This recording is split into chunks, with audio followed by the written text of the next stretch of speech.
मोहतरम साहिब इकराम, अस्सलामुअलैकुम। आज मैं जिस उन्वान पर गुफ्तगू करने जा रहा हूँ वो एक सवाल है। क्या मैं इल्लामा इकबाल के कलाम की मदद से इस दुनिया को बदल सकता हूँ? प्यारे सामीन, मैंने इस सवाल पर हर पहलू से गौर किया है। मैं कौन हूँ? दुनिया को बदलना क्यों जरूरी है? मेरे में ऐसा क्या है जिसकी मदद से मैं दुनिया को बदल सकता हूँ? मेरे दिलो दिमाग ने जवाब दिया है, हाँ मैं दुनिया को बदल सकता हूँ। हाँ मैं दुनिया को बदल सकता हूँ। आप सब अभी दिल ही में हंस रहे होंगे और कह रहे होंगे कि जरा सी चीज है, इस पे गुरूर क्या कहना, ये अक्ल, ये समझ, ये शऊर क्या कहना। मोहतरम साहिब इकराम, इल्लामा इकबाल की शायरी हमें अखुवत, मोहब्बत, सदाकत और शुजाअत का पैगाम देती है। हम उनकी शायरी पर अमल करके अपनी यकीन और अमल से इस दुनिया को एक खूबसूरत और पुरसुकून जगह बना सकते हैं। सबक पढ़, फिर सदाकत का, शुजाअत का, अदालत का, लिया जाएगा तुझसे काम दुनिया की इमामत का।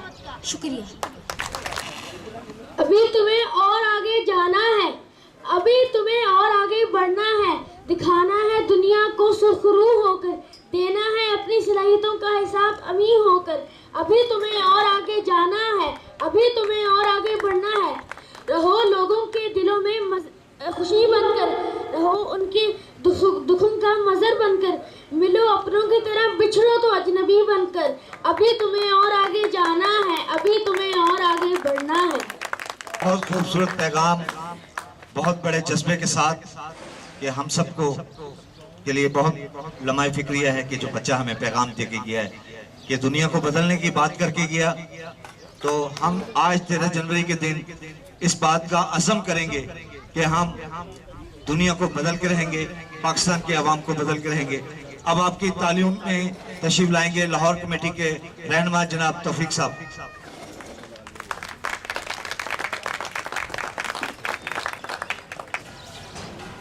सबसे पहले आए हुए मेहमानों और दोस्तों का अस्सलाम वालेकुम। दूसरी, जैसा कि दोस्तों ने बताया कि आज बराबरी पार्टी की पहली सालगिरह है, उसकी मुबारकबाद मैं देता हूँ। जैसा कि आप लोग जानते हैं कि पाकिस्तान को बने कम से कम 71 साल हो गए हैं और 71 साल में हम लोगों ने इस मुल्क के सरमायादारों और जागीरदारों और उनके एजेंटों को हमेशा वोट दिया और उन्होंने उसके बदले हमें क्या दिया? उसके बदले उन्होंने हमें गुर्बत दी, बेरोजगारी दी, जहालत दी। ये सब हमने उनको ईमानदारी से अपना, कैसे कि हम समझते हैं कि वो हमारे लिए कुछ बेहतर करेंगे, मुल्क के लिए बेहतर करेंगे, आवाम के लिए बेहतर करेंगे, लेकिन होया क्या है कि वो हमारी बेहतरी क्या करते बल्कि अपनी बेहतरी करते चले गए हैं। तो आज हमें ये शऊर एक जिंदगी के अमल के अंदर से मिला है कि ये जागीरदार और सरमायादारों का किरदार क्या है। जागीरदारों और सरमायादारों का किरदार मैं कोशिश करूंगा कि चंद लफ्जों में जाहिर करूं कि जागीरदारों का किरदार अगर हम देखें, जो हमसे वोट लेकर असेंबली में जाते हैं, अवाम की बात करते हैं, लेकिन जब हम इनके बैकग्राउंड में जाते हैं, एक जागीरदार जो अपने घर में मुलाजम रखता है, जो उसकी भैंस या गाय को पट्ठे डालता है, नहलाता है, दूध लेके देता है, वो जागीरदार जो हमारे सामने इंसानियत की बात करता है, लेकिन अपने घर में जो उसके घर में जो उसके मेहनत करते हैं, मुलाजम होते हैं, वो बच्चे, वो जो गाय दूध चोती है, दूध लेते हैं गाय से, वो गाय का दूध उस मुलाजम के बच्चे को नहीं मिलता, लेकिन वो जागीरदार का कुत्ता जरूर पी रहा होता है। ये है उनकी सोच जो हमें आज तक पता नहीं लगा कि जिस जागीरदार को हम अपना रहनुमा समझते हैं, रहबर समझते हैं, उसका किरदार ये है कि उसके घर में काम करने वाले मुलाजिम का घर देख लो और जागीरदार के कुत्ते का घर देख लो, तो जागीरदार के कुत्ते का घर अच्छा होगा लेकिन उसके मुलाजिम का घर अच्छा नहीं होगा। ये कहानी मैं इसलिए बयान कर रहा हूं कि हम लोगों का वास्ता जागीरदारों से नहीं है, हम लोग शहर में रहते हैं, शहर के माहौल को समझते हैं, लेकिन आज तक पाकिस्तान में जागीरदारों का कब्जा रहा है। आज भी असेंबली में तकरीबन जागीरदार बैठे हैं, लेकिन हमें अपने एजेंटों के जरिए वो अपने एजेंट खड़े कर देते हैं, खुद वो पीछे होते हैं, अपने एजेंट को सामने लाते हैं और हमारे सामने आस्तीन का सांप बनकर हमसे सदियों से 70 सालों से हमारे से वोट ले रहे हैं और हमारा तसाल कर रहे हैं। इसी तरह सरमायादार, उनको भी हमने 70 साल से वोट दिया, उन्होंने हमें क्या दिया उसकी मैंने वजाहत की है। तो सरमायादार का भी किरदार यही है कि सरमायादार भी जब असेंबली में जाता है तो वो महंगाई की बात नहीं करता, बेरोजगारी की बात नहीं करता, हमारे मसाइल की बात नहीं करता, बल्कि अपनी तनख्वाहें बढ़ाने के लिए 1 सेकंड में इत्तेहाद करके असेंबली में अपने लाखों की तनख्वाहें डबल करा लेते हैं। लेकिन उसे अवाम जिन्होंने वोट दिया उसकी आज तक वो फिक्र नहीं करते। तो हमें आज ये शऊर आ गया है, हमने ये फैसला कर लिया है कि अब हम किसी सरमायादार को, किसी जागीरदार को या उसके एजेंट को अपनी सफों में नहीं आने देंगे। आज के बाद हमें यह फैसला करना पड़ेगा कि आज के बाद हम कोई भी जागीरदार, सरमायादार, उसका एजेंट आए, उसे कहो तुम्हारा हमारा कोई वास्ता नहीं है, हम आपसे बाईकाट करते हैं, आपको वोट नहीं देंगे, आपने 70 साल से मुल्क को लूटा है। आप देख रहे हैं बेनामी अकाउंट आपके सामने है।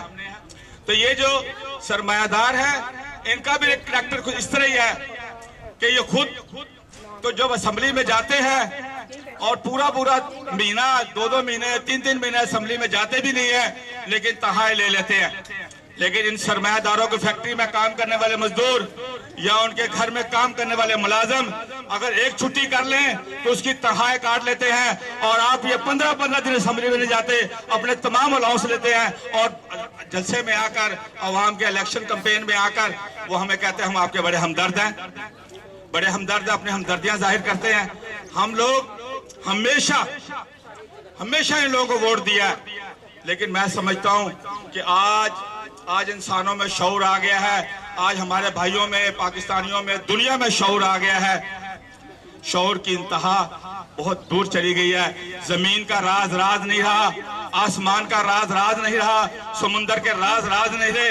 ये भी राज है कि इन्होंने हमेशा हमें कहा है कि तुम्हारी किस्मत में ये है, मेरी किस्मत में वो है। तो ये किस्मत के राज जो सदियों से इन्होंने हमें बेवकूफ बनाने के लिए हमारे जहनों में डाल दिया है कि ये किस्मत के फैसले हैं, ये कुदरत के फैसले हैं, लेकिन साइंस, तारीख इस बात की गवाह है कि ये सब झूठ है, ये सब झूठ है। ये जो आज तहरीक इंसाफ, आज तहरीक इंतकाम बनी हुई है, ये तहरीक इंतकाम, जैसे मेरे दोस्त ने कहा कि जो रेडी बान है, मजदूर है, एक वो तो मजदूर है बेचारे, उनको ठीक है आप रास्ता क्लियर करें, हम सब इत्तेफाक करें, लेकिन पहले उसको रोजगार देते। ये इंतकाम है, ये हमने जो वोट दिया है, जो अवाम ने वोट दिया है तहरीक इंसाफ को, वो तहरीक इंतकाम की शक्ल में सामने आ रही है। तो फिर हमें आज सोचना पड़ेगा, हमें आज गौर करना पड़ेगा इनकी कारकर्दगी पर। तो मैं तो ये समझता हूं कि जब तक मेहनत कश तबके में मिडिल क्लास भी आता है, मेहनत कश तबके में मिडिल क्लास भी आता है, वो भी मेहनत करता है। तो ये नहीं कि जो ज़हनी मेहनत और जिस्मानी मेहनत करने वाले लोग वो मेहनत कश है, तो उसे, उन लोगों को अपनी पार्टी में दावत दे, उनसे मुलाकात करें, राब्ता करें, ताकि आने वाला जो वक्त है, कहा वो बल्दियाती इलेक्शन का हो, कहा वो कौमी सूबाई इलेक्शन का हो, तो हम इन सरमायादारों और जागीरदारों और उनके एजेंटों का बाईकाट करें। बाईकाट इस तरह जबानी कलामी नहीं होएगा, बल्कि अपने गलियों महलों में लिख के लगाएं कि हम सरमायादारों और जागीरदारों का बाईकाट करते हैं, हम उनके एजेंटों का भी बाईकाट करते हैं। क्योंकि डायरेक्ट यहाँ पाकिस्तान में सरमायादार कम आते हैं, अपने एजेंट ज्यादा भेज देते हैं। तो हमें पता होना चाहिए कि सरमायादारों का एजेंट कौन है, जागीरदारों का एजेंट कौन है और उनके एजेंट भी आ जाते हैं जो आपके मोहल्ले गलियों में बैठे हुए हैं, आपको कहते हैं इन्हें वोट दे दो। तो आप लोग मेहरबानी करके ये फैसला करना, जब भी इनका वक्त आए तो अपनी गलियों, अपने मोहल्लों में इनका बाईकाट लिख के लगाएं और बराबरी पार्टी को सपोर्ट करें, ताकि हम ये 70 साल निज़ाम जो है इसको तोड़ सके। इसको तोड़कर ही हम, और ये पाकिस्तान का जो सिस्टम है, जो इलेक्शन का एक तरीकाकार है, वही हमारे पास रास्ता है और कोई रास्ते नहीं है। पहले तो कहा जाता था कि मजदूर तबके में शऊर बेदार करो तो शायद इनकलाब आ जाएगा, लेकिन वो साम्राज्य कुव्वतें जो हैं उन्होंने उसके मुतबादिल हमारे शऊर को रोकने का टेलीविजन में, अखबारात में और भी बेशुमार प्रोग्राम करके हम मेहनत कशों को ये कहते हैं कि नहीं आप तो सारी उम्र बस मजदूर ही रहेंगे। ठीक है, हम कब कह रहे हैं कि हम वज़ीर आज़म बन जाएंगे, लेकिन हम कह रहे हैं कि हमारे ऐसे 80% लोग जो हैं, जो मेहनत कश है, उनको भी जीने का हक दो, उन्हें भी इज्जत दो, उन्हें भी बराबरी दो। तो ये बराबरी पार्टी को ज्वाइन करने का मेरा मकसद सिर्फ यही है कि बराबरी पार्टी के अंदर वह बराबरी पार्टी है जिसमें सरमायादारों और जागीरदारों की मेंबरशिप पर पाबंदी है। तो ये सबसे बड़ी बात है। नहीं तो यहाँ सरमायादार और जागीरदार पजारों वाले आते हैं और वो हम जैसे लोगों को जो पैदल सफर करने वाले हैं उनको एक साइड पे करके सब कुछ लूट के ले जाते हैं। तो लिहाजा मैंने अपनी बात मुकम्मल की है, तो अब मैं दोस्तों से इजाज़त मांगता हूँ। अब मैं इनकलाबी शायर इकबाल साहब से दरख्वास्त करूंगा कि वो स्टेज पे तशरीफ लाएं, क्योंकि मुझे पता है कि आपके जज्बात अभी बहुत ठंडे हैं। तो इकबाल साहब से कहूँगा कि उन्हें गर्म करें आप।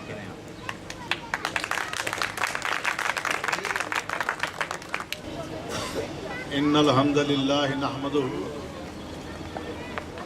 व नस्तईनुहु व नस्तगफिरुहु व नु'मिनु बिही व नतवक्कलु अलैहि व नऊज़ु बिल्लाहि मिन शुरूरि अनफुसिना व मिन सय्यिआति अमालिना।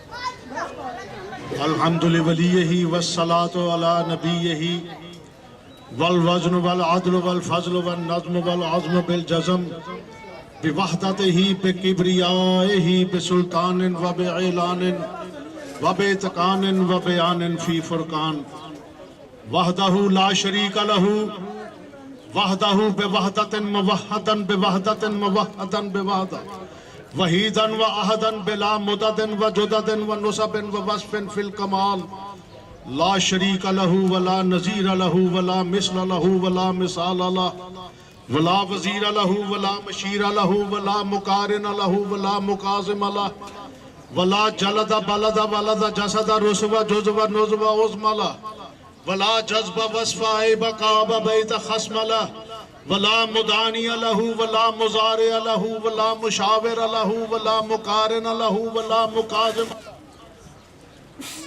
सुम्मा नशहदु अन ला इलाहा इल्लल्लाह वहदहु ला शरीक लहु मन युशरिक फी ज़ातिही व सिफ़ातिही व आदातिही व आयातिही औ यतबर्रकु बिगैरिही मिन नबिय्यिन व वलिय्यिन व नकिय्यिन व तक़िय्यिन व नसीमिन व हसीनिन व जमीलिन व सगीरिन व कबीरिन फ़इलैहि खुस्रानु वल वबाल।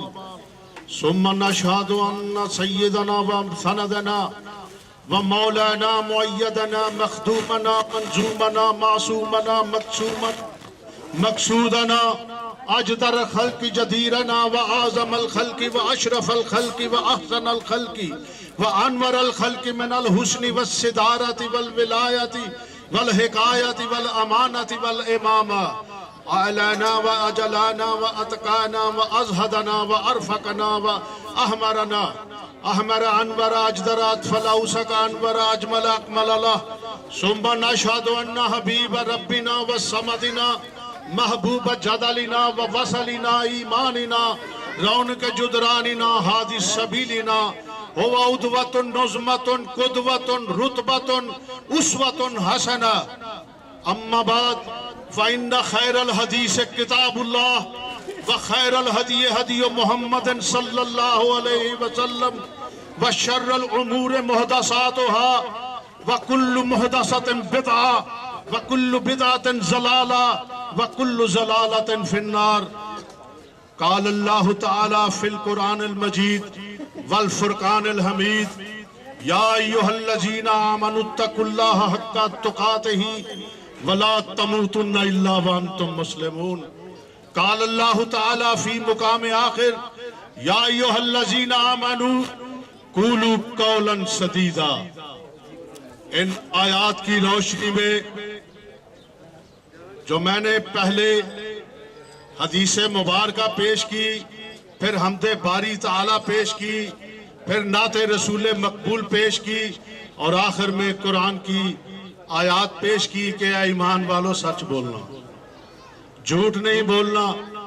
और अफसोस कि हमारे यहाँ दाई दिखाकर बाई मारने वाले को कहा जाता है कि इसने क्या खूब सियासत की है। वो सियासत नहीं, खबासत होती है। माफ करना, हमें कोई सियासतदान नहीं मिला, खबीस तो जरूर मिले हैं। वरना अल्लामा इकबाल ने भी कहा था कि जलाले बादशाही हो कि जमहूरी तमाशा हो, जुदा हो दी सियासत से तो रह जाती है चंगेजी। ये चंगेजियत के अलंबरदार, ये फिरौनियत के अलंबरदार, ये अजल से कारूनियत के अलंबरदार, ये हामान की आड़ में जो मजहबी पेशवा है उसकी गलत तशरीहात से अवाम पर अपने तसल्लुत को जायज करार देते हैं। वो अपने सरमाए को हामान के ईमा पर ही ज़की और पाक और साफ करार देते हैं, जबकि कुरान कहता है इन्ना फिरौना अला फिल अर्ज़, कि फिरौन जो था वो जमीन पर सरकश हो गया था। मैं कुरानी आयात मुख्तसर करने के लिए नहीं बोलता, उसका तर्जमा कर देता हूँ कि फिरौन जमीन पर सरकश हो गया था और उसकी सरकशी की बिना ये बताई जा रही है कि वो लोगों को तबकात में तकसीम करता था। एक तबके को अमीर तरीन करता था, दूसरे तबके को गरीब तरीन करता था, और अल्लाह ताला उसे मुफसिद कह रहे हैं। और अल्लाह ताला ने कहा कि हमारा इरादा है, हम चाहते हैं कि असल तबका जो जमीन का वारिस है, जो 98% गरीब और मतवस्त तबका है, हम चाहते हैं कि वही बरसर इक़्तिदार आए। शायद यही पैगाम लेकर जवाद साहब ने बराबरी पार्टी पाकिस्तान का नाम रखा है। ए घर वालों, आओ कि अब खुद अपने घर की बात करें। अगियार के तनख्वाहदारों की अब हर एक बाजी मात करें। पाक वतन की पाक वकालत उनके बस की बात कहां, चंद टकों के इवज जो गैर को तस्लीमात करें। 1 फी लाख फिरौन क्लास कौम की तर्जुमा कब है। खल्के खुदा के असली राज के अब पैदा हालात करें, और तकदीर के नाम पे जो फिरौनी गसब को जायज ठहराए। रद्द सभी हामानों की वो लच्चड़ तशरीहात करें, और रब की रहमत कुरान में खालिद ढंढोरा पीटे है, करके सिर्रे निहा को अया तस्वीर कायनात करें। और आखिर में एक किताब अर्ज करूंगा कि मंजिल उन्हां दे पैरां दी खाक चुमे जो कुरान तो राहे हुदा लेंदे, तांग जिन्हां नू मंजिल दी होवे खालिद ओ मंजिल ते पुज के सा लेंदे। ओ बेहिम्मते लेख दा करन गिला, हिम्मत वाले खुद लेख लिखा लेंदे। ओए उगन वाले ते पत्थर नू फाड़ के भी अपने उगन लई राह बना लेंदे। बहुत शुक्रिया। हमारे मेहमान आए हुए हैं ARY से, सरेआम टीम के लाहौर को देख रहे हैं। भरपूर तालियों में इस्तकबाल कीजिएगा फारूक साहब।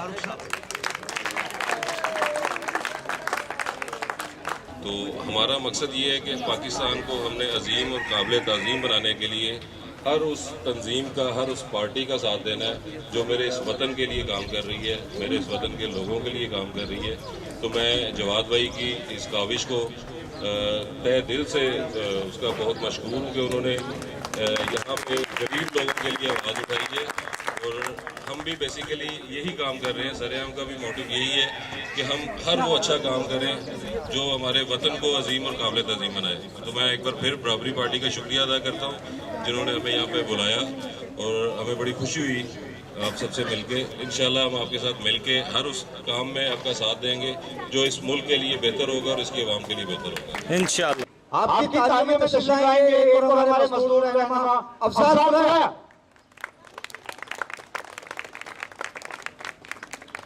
अस्सलाम वालेकुम दोस्तों, पहले तो मैं बराबरी पार्टी ਨੂੰ 1 ਸਾਲ ਮਨਾਉਣ ਦੇ ਸਾਲਗਿਰਾ ਦੇ ਮੁਬਾਰਕਾਂ ਦੇਣਾ।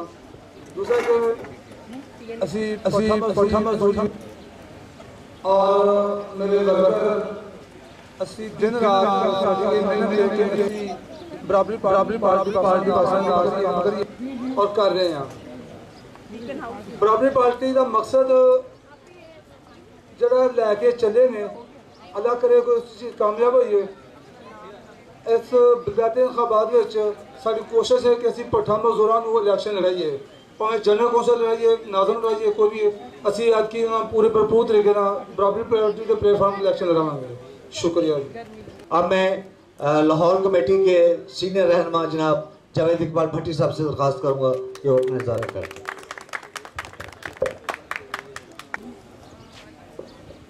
साथियों,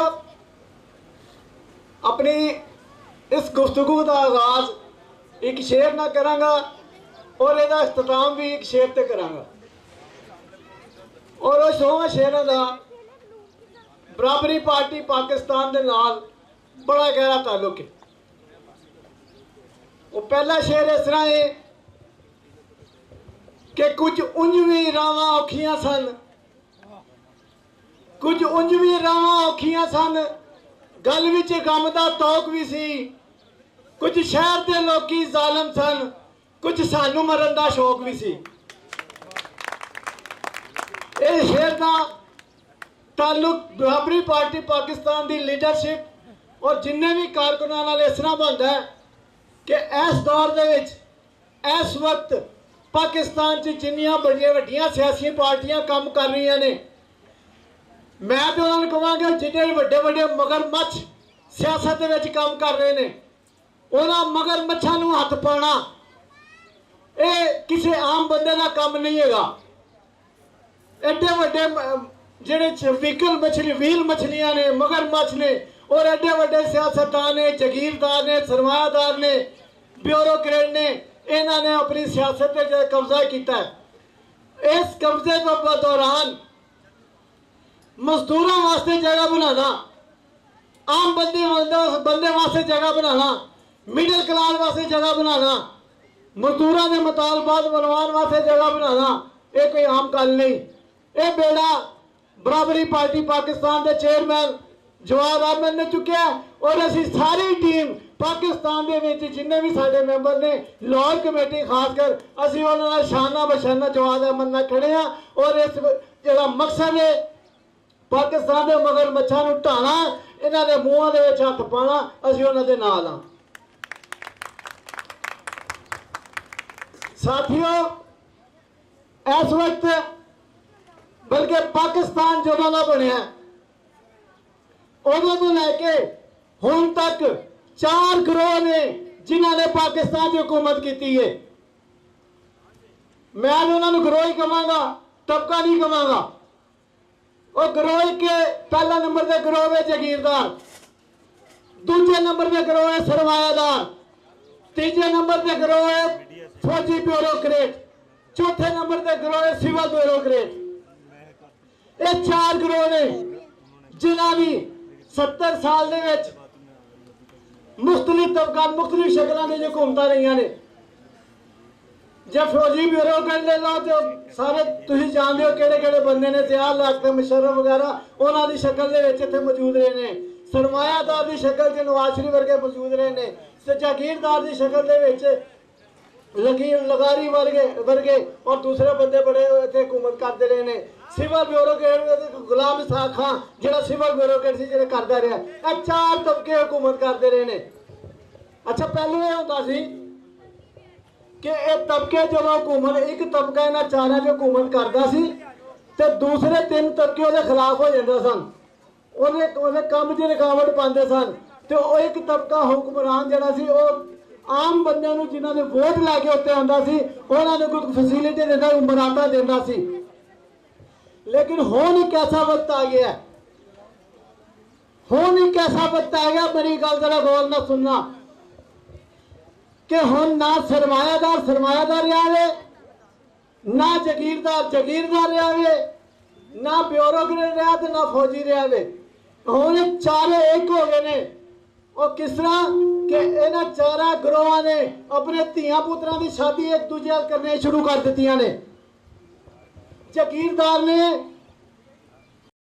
जमीनां दा मालक है, उन्हें मिल्लां खरीद के ते शहरां दे विच आके जमीनां खरीद के मिल्लां लानी शुरू करतियां ने। सरमायादार ने जमीनां खरीदनियां शुरू कर दियां ने। और दूसरे जो तबके ने उन्होंने आपस दे विच शादियां करके हुण इन्हां दा इह मफाद है कि हुण चारों किन्ने ये चारों चारे अलग-अलग ने, ये चारों एक मुठ होए ने। और एक मुठ हो के ये किन्हां नूं मारदे ने। ये सोचने वाली गल है कि चलो हुण एक मुठ हो गए ने, हुण किन्हां नूं मारदे ने, और मैनूं मारदे ने, और तुहानूं सानूं मारदे ने, गरीबां नूं मारदे ने, मिडल क्लास नूं मारदे ने, क्योंकि उन्हां नूं पिछों दा कोई नहीं हैगा। वो जिहड़े ने वो इत्थे 1% है, लेकिन 99% दूसरा तबका है, उन्हां नूं जिहड़ा पी रहे ने। जब तक 99% तबका जिहड़ा है वो अपनी आवाज़ वास्ते, अपने हकूक वास्ते, अपनी आइनसाजी करने वास्ते असैंबलियां विच नहीं जाता, उस वक्त तक वो अपने मसाइल हल नहीं कर सकता। तो आओ साडे नाल साडा साथ दवो, असी आम बंदे नूं, आम कौंसलर नूं, आम भट्ठा मजदूर नूं असी असैंबलियां च ले जाना चाहते हैं इलैक्शन लड़ा के। और हर बंदा इलैक्शन लड़ेगा और इलैक्शन लड़ के ते असैंबली जाके अपने वास्ते कानून साजी करेगा। एक बाबा नजमी का शेर है तकरीर के इख्तिताम दे विच, साडा दोस्त है बेहिम्मते ने जेड़े बह के शिकवा करन मुकद्दरां दा, बेहिम्मते ने जेड़े बह के शिकवा करन मुकद्दरां दा, उगन वाले उग पैंदे ने सीना पाड़ के पत्थरां दा, ते मंजिल दे मत्थे उत्ते तख्ती लगदी उन्हां दी, मंजिल दे मत्थे उत्ते तख्ती लगदी उन्हां दी, जेड़े घरों टुरदे लैके नक्शा अपने सफरां दा। और साडी मंजिल जिहड़ी है वो तुहानूं मैं दस्सी है, गरीबां नूं इंसाफ दिलाना साडी मंजिल है, गरीबां नूं रिहाइश दिलवाना साडी मंजिल है। मजदूर इत्तेहाद, मजदूर इत्तेहाद, मजदूर इत्तेहाद। तमाम आने वाले साथियों को पंडाल में हम बराबरी पार्टी पाकिस्तान की तरफ से खुशामदीद कहते हैं। मुश्ताक गुरैद नाल जिहड़ा सफ़र शुरू कीता सी, अज मैं उहदी कोई मंजिल जिहड़ी ना मैनूं उहदे निशान नज़र आ रहे ने,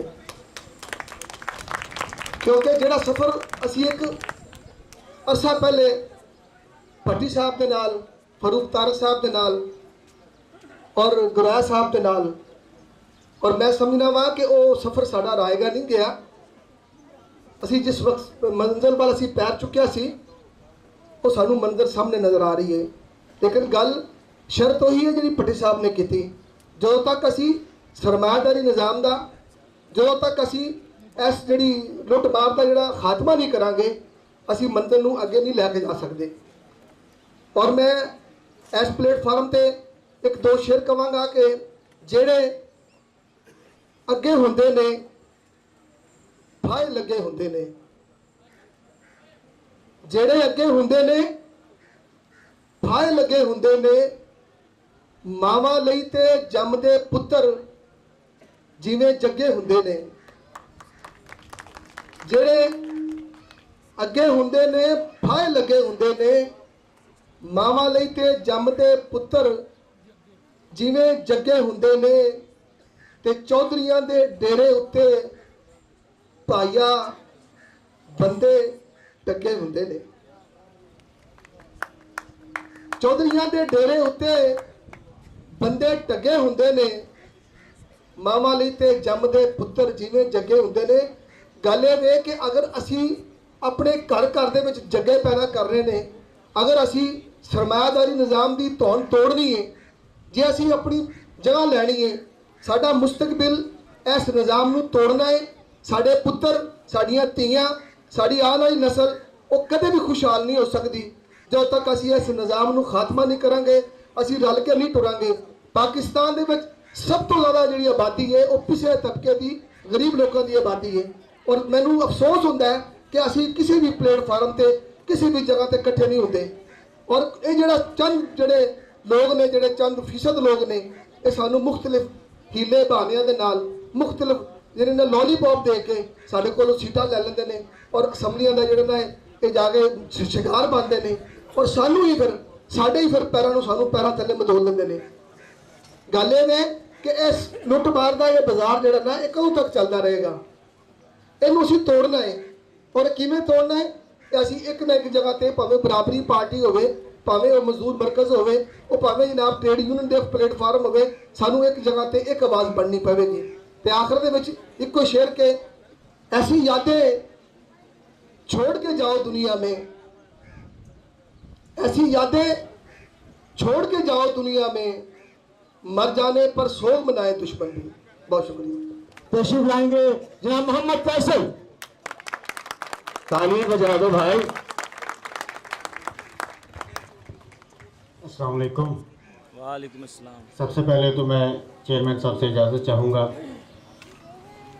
मैं बराबरी ईगल्स यानी कि बराबरी पार्टी पाकिस्तान का जो यूथ विंग है, जो स्टूडेंट की नुमाइंदगी कर रहा है, उसका नुमाइंदा हूँ। मैं जवाद साहब का शुक्रिया अदा करना चाहता हूँ कि जो नौजवान, जो स्टूडेंट्स ये जानते हैं और ये चाहते हैं कि हम मज़दूर और गरीब और ख़ास तौर पर तालिबे इल्म के लिए जो काम करना चाहते हैं, उसके लिए हमें एक प्लेटफार्म बराबरी पार्टी पाकिस्तान की तरफ से जो दिया गया है, उस पर हम मशकूर हैं बराबरी पार्टी पाकिस्तान और चेयरमैन साहब के।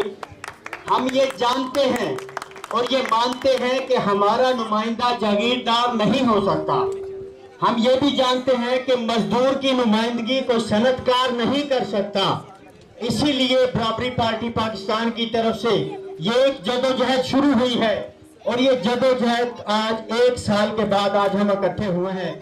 तो खुशी होती है कि हमारी इस पार्टी के प्लेटफॉर्म पर इतने लोग जो नजरियाती लोग हैं, जो लोग कहते हैं कि नजरियात की सियासत खत्म हो चुकी है, जो कहते हैं कि नजरियात का आज कोई मुकाम नहीं है, उन्हें हम दिखाना चाहते हैं कि नजरियात के मानने वाले आज भी हैं।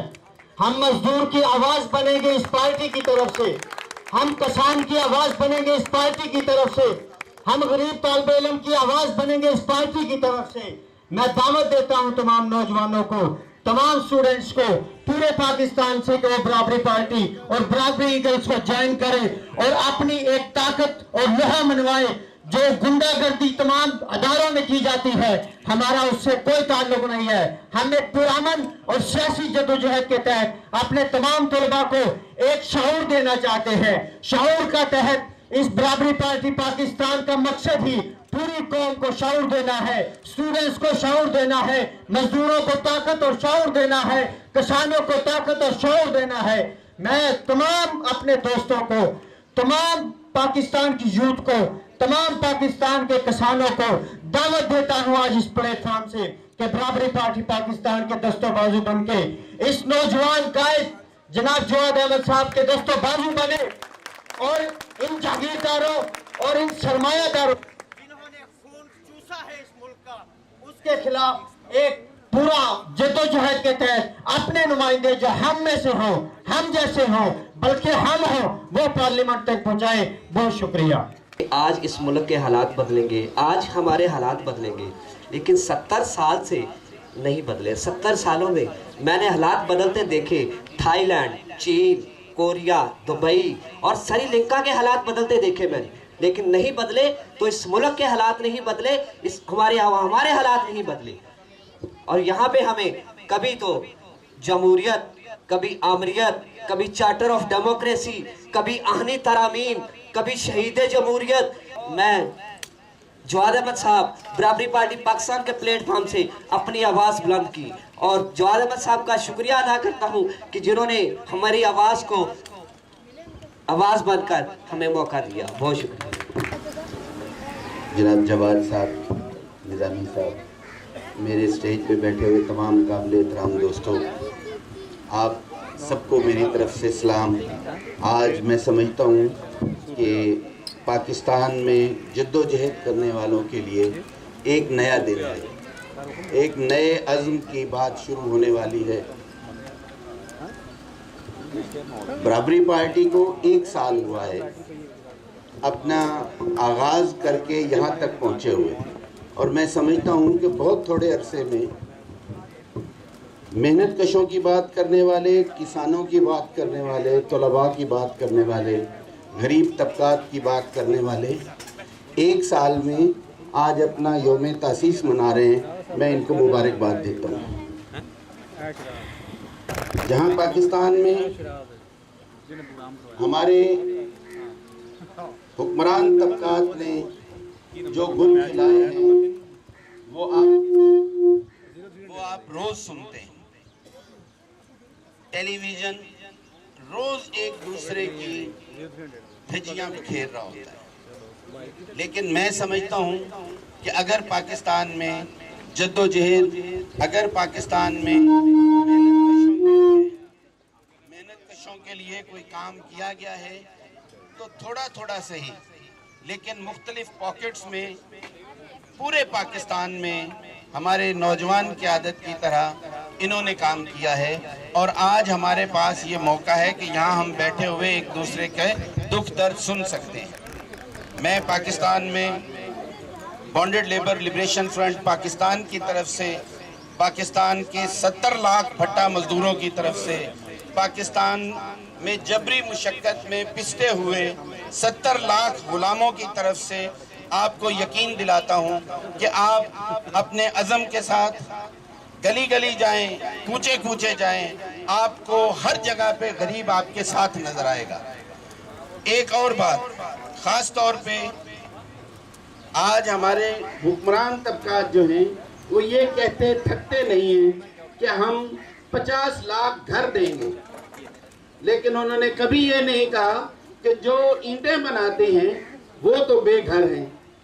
और कम से कम मैं आज इस स्टेज से पहली मर्तबा एक मुतालबा करता हूं कि उन भट्टा मजदूरों को कम से कम 5 लाख घर पूरे पाकिस्तान में दिए जाएं।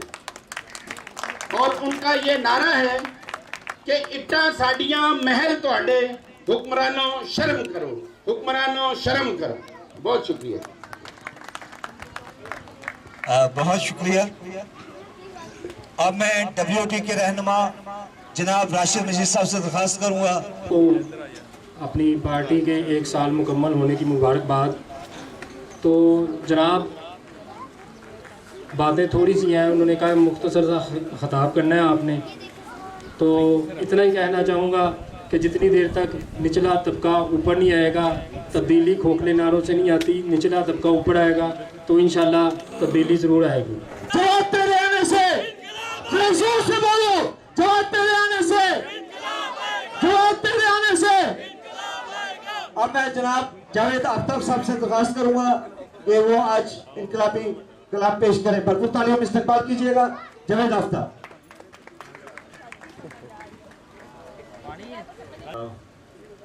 एक तो सलाम आप सबको और मुबारकबाद बराबरी पार्टी को, जवाद साहब को।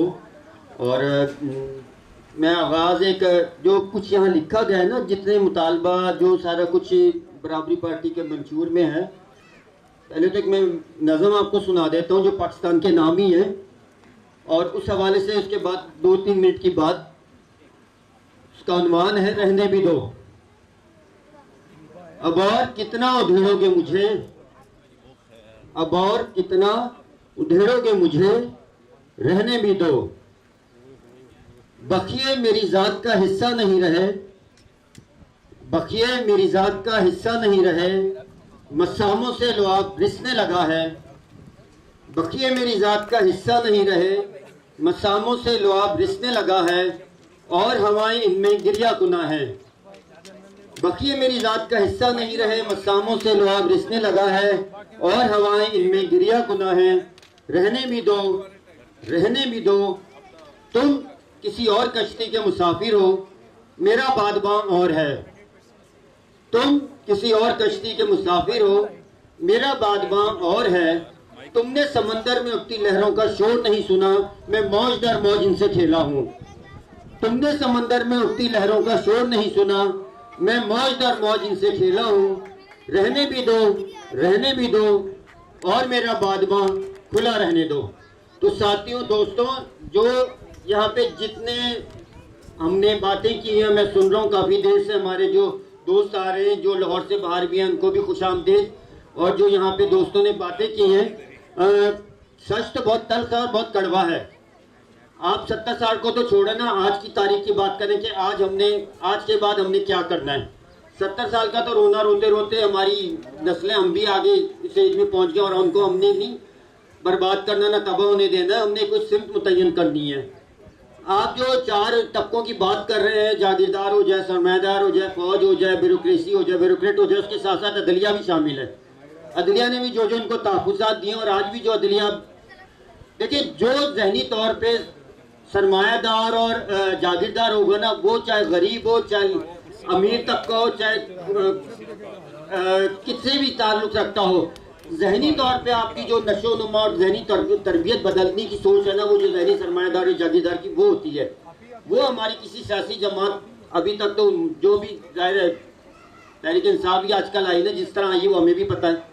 तो आपका जो एक सारा सिलसिला है ना, यहाँ पे क्यों नहीं रिफॉर्म्स हो किए, क्यों नहीं अदलिया जो इतने सो मोटो एक्शन लेती है, क्या जागीरदारी निज़ाम पे ख़त्म करने के लिए कोई एक्शन नहीं ले सकती? बाकी तो जो फौजी बजट है आपका, वो जो 80% उनको जाता है, तो 2 तबके जो 2% या 3% जो तालीम और सेहत के लिए जाता है, वहाँ के जो हमारे जो जवान सरहदों पे लड़ रहे हैं दहशतगर्दी के हवाले से, उनको तो सलाम है। लेकिन आपका जो सिस्टम है ना बदलने के लिए, उसके लिए अभी इनकलाब ऐसे नहीं आ जाते। आप क्यूबा, रशिया और फ्रांस के इनकलाब की अगर तारीख देखें, बैठे कयूम नज़र साहब, इनकलाब के लिए बहुत जिद्दोजहद करनी पड़ती है। आपको अपना सिस्टम चेंज करना पड़ता है, आपको अपने लिटरेरी विंग, कल्चरल विंग, पूरा एक सेटअप बनाना पड़ता है, और उसके लिए जो चेंज ये लोग लाने की कोशिश कर रहे हैं, हमें खुशी है। आपको बहुत जिद्दोजहद करनी पड़ेगी, इसके लिए हिम्मत हारने की ज़रूरत नहीं है। जहन को तब्दील करना और उसमें नए एक आपने सोच व फिक्र देनी, तो उसके लिए काम करने की ज़रूरत है। आप दोस्त भी आए हुए, सारे चैनल वाले भी आए हुए, तो एक तो काम जो आपका है सिस्टम चलाने का, आपको जाहिर है 22 साल में तो तहरीक इंसाफ आई है, या कयूम साहब जब जाहिर पीपल्स पार्टी का आगाज़ हुआ था, वो अपनी जगह फ़ौरन नारा जो उन्होंने दिया था, लेकिन जो सच है उनकी आशीर्वाद के बगैर अगर कोई पार्टी आ जाए तब्दीली के लिए, तो क्यों नहीं वो तब्दीली लाते, जो वो भी चाहे तो जागीरदार और बाकी सिस्टम ख़त्म हो सकता है।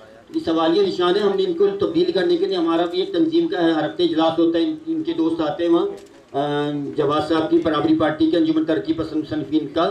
तो ये चीज़ें हम भी कोशिश कर रहे हैं, लेफ्ट का जो नुकसान उसमें भी लेफ्ट भी शामिल है। हमें अपना घर भी सीधा करना है, अपना सिस्टम भी बदलना है, और वो जो जंग है वो बहुत आगे की जंग है। ये फौरी तौर पे आपने जो उसके ऊपर अमेरिका भी बैठा है, आप ये ना बोलें कि सबसे बड़ा साम्राज्य अमेरिका और अभी तक उसका असर रसूख हमारे अंदर से ख़त्म नहीं हुआ है। वो सारा जो कर्ज और जो सारा कुछ आता है ना, वो कहाँ जाता है वो हम सबको पता है। तो उन चीज़ों के लिए बहुत बहुत सख्त मुकाम है, और इसके लिए जद्दोजहद है। आप अपना सिस्टम चेंज करें, आगे लाएँ, इसको और आगे वसी करें। दोस्त आपके साथ हैं, बहुत शुक्रिया। बहुत शुक्रिया आफ्ताब। साथियों, आज के इस कन्वेंशन की वसातत से मैं करारदाद पेश करना चाहूँगा कि हमें 15,000 रुपये तनख्वाह नामंजूर, मजदूर की कम अज़ कम उजरत जो है, तनख्वाह जो है कम अज़ कम 50,000 मंजूर की जाए, कि मजदूर की तनख्वाह 50,000 होनी चाहिए। अब मैं बराबरी दल के नौजवान रहनुमा इज़ाया शाह को दावत दूंगा कि वो आके अपने ख्यालात का इजहार करें। बापू तालियों से इस्तकबाल कीजिएगा इज़ाया। अस्सलाम वालेकुम। थोड़ी सी जान से जरा ताली बजा दे। जवाद अहमद, बराबरी पार्टी जिंदाबाद। ऐसा नारा लगाए कि नारा लगे यहाँ और आवाज पहुंचे पाकिस्तान के अफवाहों में। बराबरी पार्टी।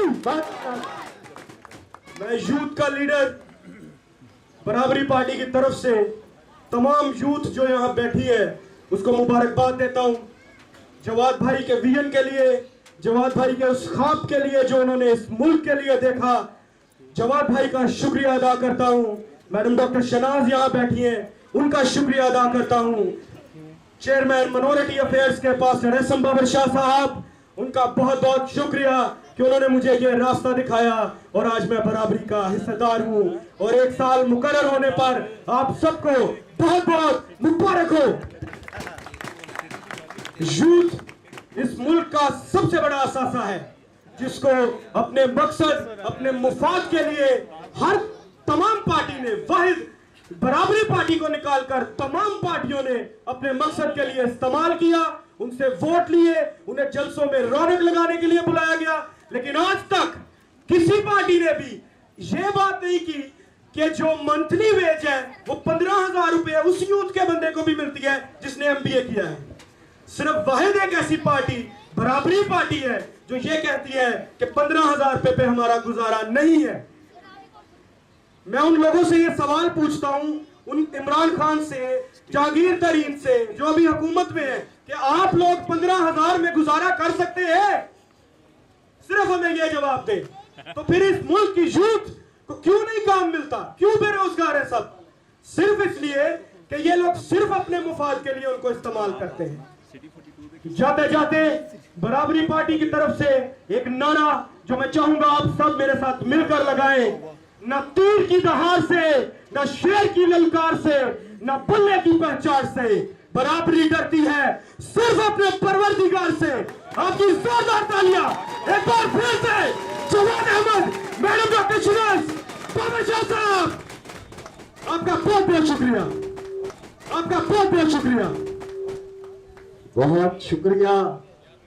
कौन रोक सकेगा इस आने वाले तूफान को, जिसके अंदर जोश है, जज्बात है, होश है। जनाब चेयरमैन साहब, आपको लाहौर पार्टी का ये कन्वेंशन बहुत मुबारक हो। आपके विजन को ये कन्वेंशन आगे बढ़ाएगा, आपके पैगाम को गली मोहल्ले में लेके जाएगा। मैं पहले ही कहता था कि चेयरमैन साहब लोगों तक बात पहुंचने दें। आप जिस तब्दीली की, जिस ख्वाब की बात कर रहे हैं, जिस 99% की बात कर रहे हैं, वो दूर नहीं है। अब गली गली में क्या होगा? जवाद का इनकलाब, जवाद का इनकलाब, जवाद का इनकलाब। अब मैं बराबरी ईगल्स के सदर जनाब यासिर अली जजवा साहब से दरख्वास्त करूंगा, इस नौजवान के लिए 5 जगह तालिए, क्योंकि ये नौजवानों में काम कर रहे हैं, तालियों में काम कर रहे हैं।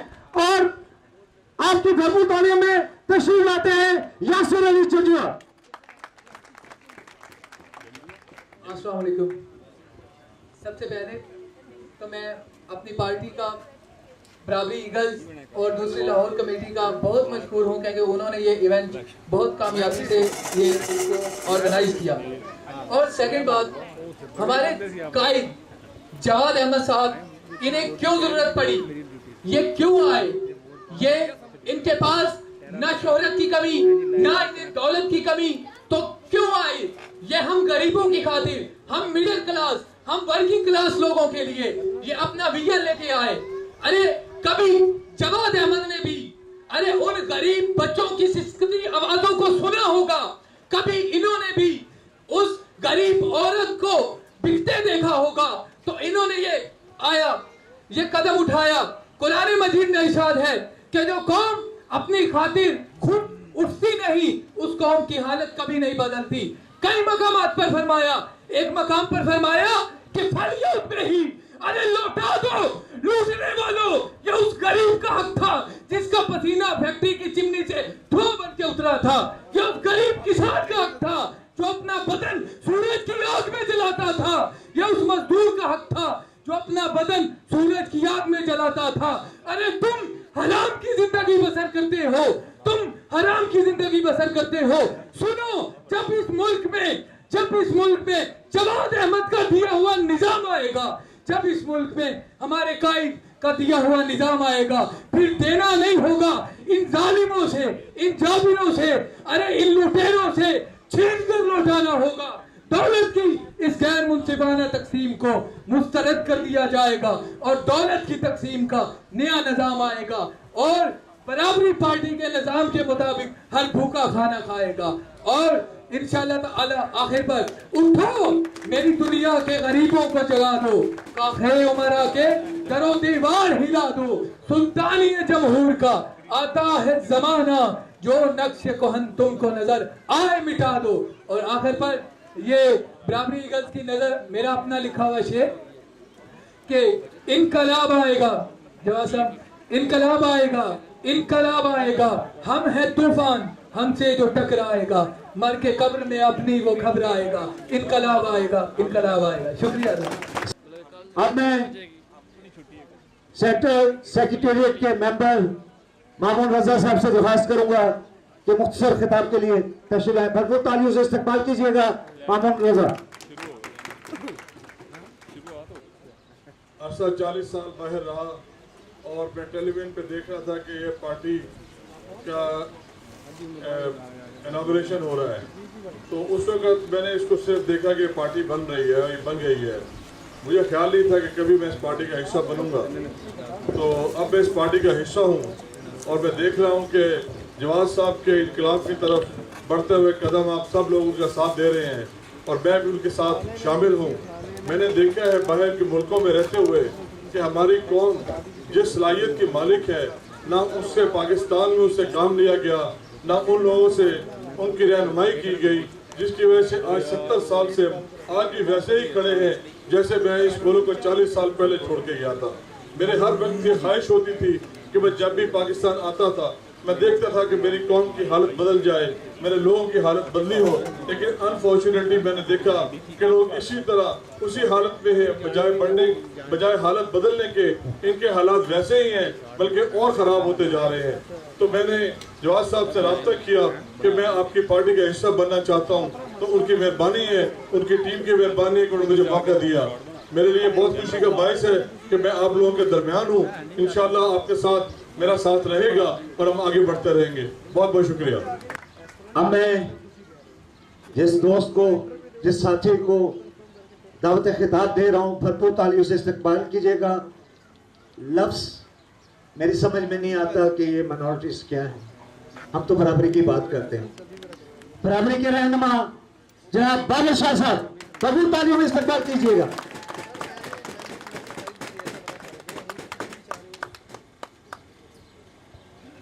मैंने बचपन से लेकर अपने इस बुढ़ापे तक हज़ारों लोगों से बात की है, एडे ठंडे लोगों ने नहीं की थी। ये सच्ची बात दिल से कह रहा हूँ।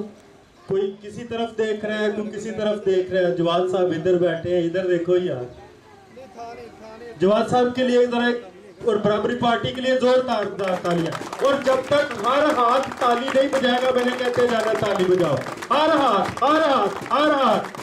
जब हर हाथ हाथ में मिलकर जवाद साहब के साथ आगे बढ़ेगा तो फिर वो विजन, वो सोच जो जवाद साहब को, ये सोच इंसान की सोच नहीं है।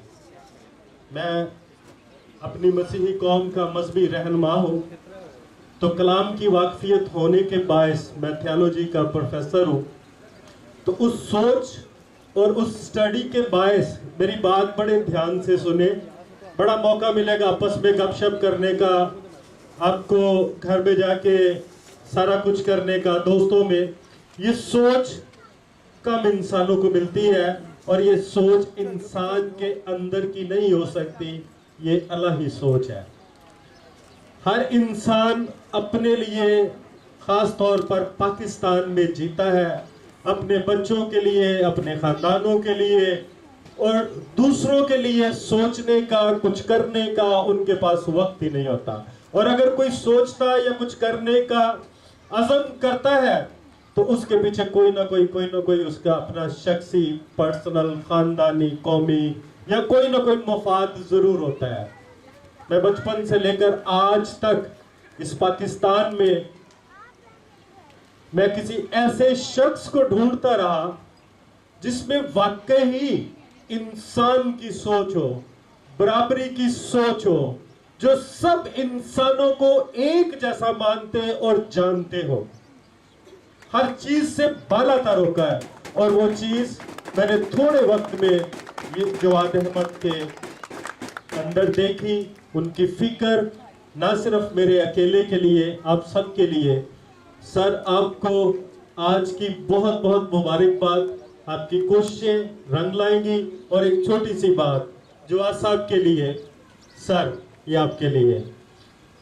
मेरे बदन दी कलम बड़ा मौला, तेरा नाम हवावां ते लिख जावा, ते मेरे खून दी लाल स्याही होवे, ते मैं लिख दिया मुक जावा, बन जावा खुराक मैं भुखिया दी, ते इस बदन नू खर्च दिया मुक जावा।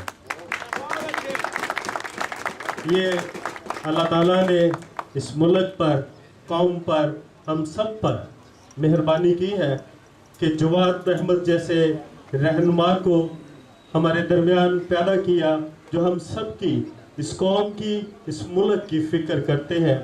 जब मैं जवाद साहब से मिला, हमें बड़े दुख हैं, बड़ी तकलीफ़ें हैं, अंदर फोड़े हैं, अक़लियत है इसलिए। तो उनकी दूसरी मुलाकात में ये सच्ची बात है कि वो फोड़े, वो दर्दें, वो तकलीफ़ें जो मेरे अंदर और हम तमाम मसीहियों के अंदर थी, जिन से भी मिला, ना सिर्फ मुझे शिफा मिली सर, बल्कि बहुतों को मिली। और इस उम्मीद के साथ कि वो वक्त आएगा जब हम तमाम पाकिस्तानी एक ही सफ में खड़े होंगे और हम सबकी ज़रूरतों के मुताबिक इंसाफ मिलेगा, रोटी मिलेगा, कपड़ा मिलेगा, मकान मिलेगा, नौकरी मिलेगी और हम किसी के मोहताज नहीं होंगे। ये हमारी ज़मीन, हमारी मिट्टी, हमारी धरती हमें देगी और उसके रहनुमा जवाद अहमद साहब होंगे। तालियां नहीं यार, क्या बात है यार, इतना बड़ा लीडर आपके सामने, जो मेरा ख्याल है 24 घंटे में 2 घंटे सोते हैं, आप लोगों की फिक्र करते हैं, आप लोगों के फ्यूचर की बात करते हैं, आप लोगों की बेहतरी की बात करते हैं। तो एटी ठंडी कौम, जोरदार जरा जवाद अहमद जिंदाबाद, बराबरी पार्टी जिंदाबाद। जवाद साहब, हम जिस तरह आप कोशिश कर रहे हैं, सिर्फ 6 माह का वक्त मैं आपके सामने जवाद साहब से मांग रहा हूं। पंजाब की अकलियत का एक एक मेंबर जो है, जिनका वोट है, जिनका नहीं है, वो बराबरी पार्टी में आपके साथ खड़ा होगा। ये मैं आपसे वादा कर रहा हूं।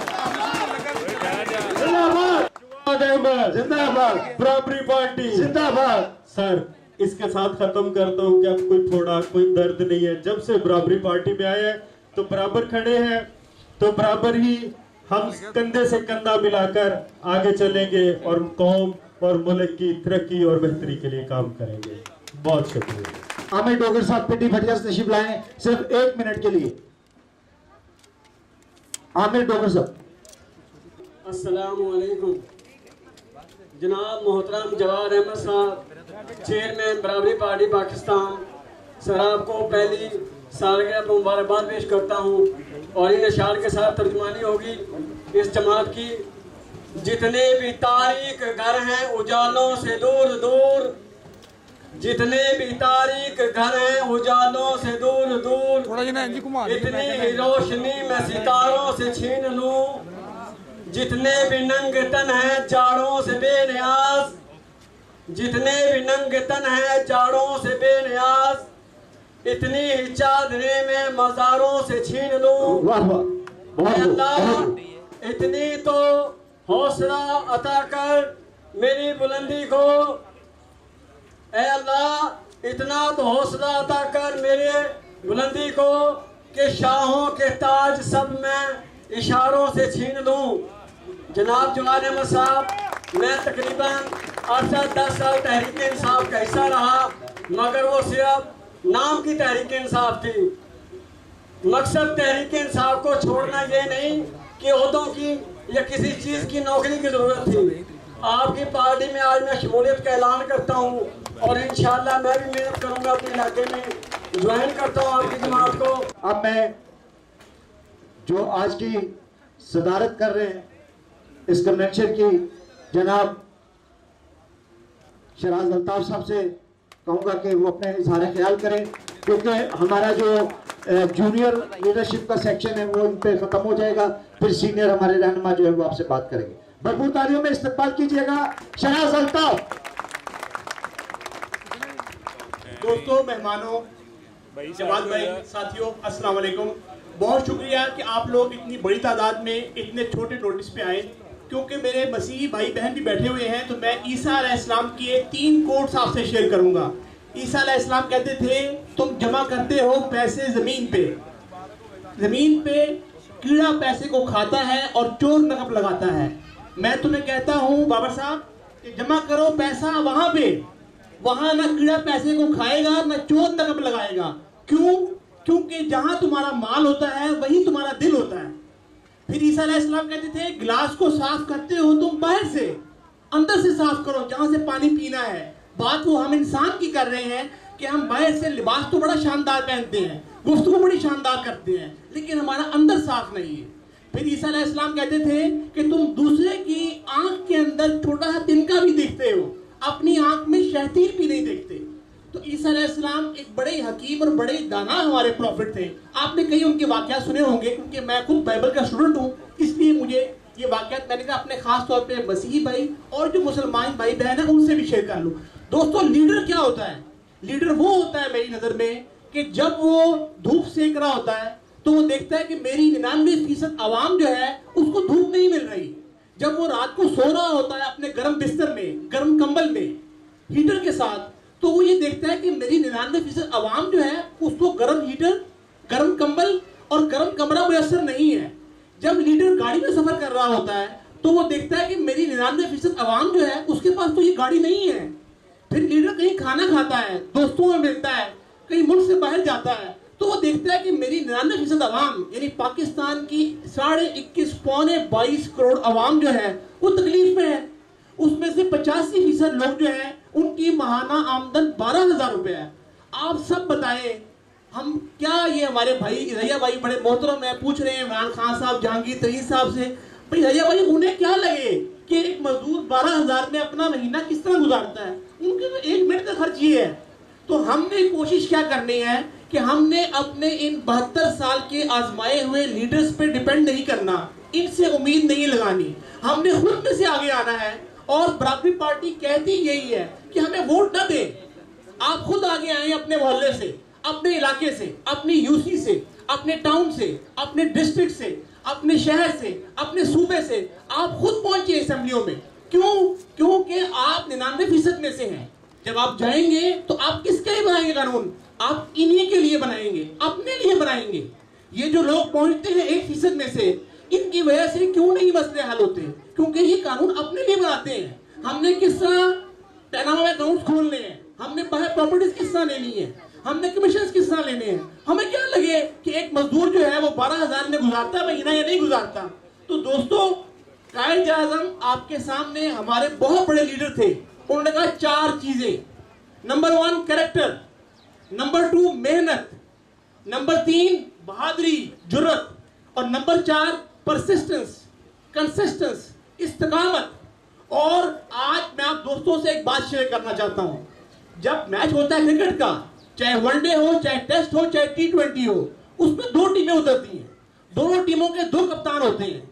एक कप्तान ये सोच के उतरता है मैं हार ना जाऊं, एक कप्तान ये सोच के उतरता है मैंने जीतना है। ये है एक पॉजिटिव एटीट्यूड, ये है एक एग्रेसिव एटीट्यूड। इसका मतलब ये नहीं है कि उसने होमवर्क ना किया हो, उसको ये पता होना चाहिए कि मैंने कितने स्पेशलिस्ट बॉलर खिलाने हैं, कितने स्पेशलिस्ट बैट्समैन खिलाने हैं, फील्डिंग कैसे करनी है, मेरा प्लान क्या हो। लेकिन ये 2 मुख्तलिफ सोचें हैं। एक सोच है डिफेंसिव, मैं हार ना जाऊं, एक सोच है positive aggressive, well thought, well planned, मैंने जीतना है। ये कप्तान 9 घंटे के वनडे में जितने डिसीजन करेगा उसकी बेस ही होगी मैंने जीतना है, और ये कप्तान 9 घंटे में जो डिसीजन करेगा उसकी बेस यही होगी मैं हार ना जाऊं। तो ज्यादा चांसेस जीतने के उस कप्तान के हैं तो ये सोच के उतरा है कि मैंने जीतना है। इसका मतलब ये नहीं है कि वो जोश से ही काम ले, वो होश से काम ले, वो अपना होमवर्क करे, वो अपनी प्लानिंग करे, वो रिव्यू करे। तो आज मैं एक बार फिर आप सबके आने पे आपका शुक्रिया अदा करता हूं और आप लोगों को दावत देता हूं कि आप इस पार्टी का जो साथी हिस्सा नहीं है, हिस्सा बने। अपने दोस्तों, अपने अहबाब, अपने सोशल मीडिया, अपने ताल्लुकात में इस पार्टी के हवाले से बात करें। जाने ये पार्टी क्यों वजूद में आई, ये पार्टी क्या कहती है, क्यों आवाज है ये 99% लोगों की, और क्या इनका प्लान है। और क्या होता रहा हमारे मुल्क से, हम कहाँ खड़े हैं, हम कहाँ जा रहे हैं और क्यों जा रहे हैं और जाना हमें कहाँ है। तो मैं अपनी गुफ्तगू का इख्तिताम आपके साथ शुक्रिया भी करूंगा और इस पैगाम से करूंगा कि हम वो कप्तान बने जो होमवर्क करें, प्लानिंग करें और इस अप्रोच से मैदान में आए कि मैंने जीतना है। और आप सब, हम सब, कोई ऊपर से लीडर नहीं उतरता। लीडरशिप कैपेबिलिटीज आप बिल्ड करते हैं, ग्रूम करते हैं, सीखते हैं अपने आप को मुश्किलात में डाल के। ये ना सोचे ये मेरे लिए कुछ कर देगा, वो मेरे लिए कुछ कर देगा, वो मेरे लिए कुछ कर देगा। हम, ये हमारा घर है, हमारे घर में प्रॉब्लम होता है तो हम क्या करते हैं, हम खुद उसको ठीक करते हैं। ये हमारा घर है, हमने खुद ठीक करना है इसको, हिम्मत करके, कोशिश करके, मशवरा करके, किसी पे डिपेंड करके नहीं। ये पार्टी जागीरदारों, सरमायादारों, भत्ताखोरों की पार्टी नहीं है, ये आम आदमी की पार्टी है, आम आदमी के लिए पार्टी है। बहुत शुक्रिया, अपना ख्याल रखें और दुआ में याद रखें। कहता हूँ अब मैं जनाब दावत खिताब दूंगा सेक्टर के मेंबर, सेक्रेटरीट के मेंबर जनाब मकसूद मुजाहिद साहब को। दानिश्वर हैं, कलमकार हैं, भरपूर ताली से इस्तकबाल कीजिएगा मकसूद मुजाहिद।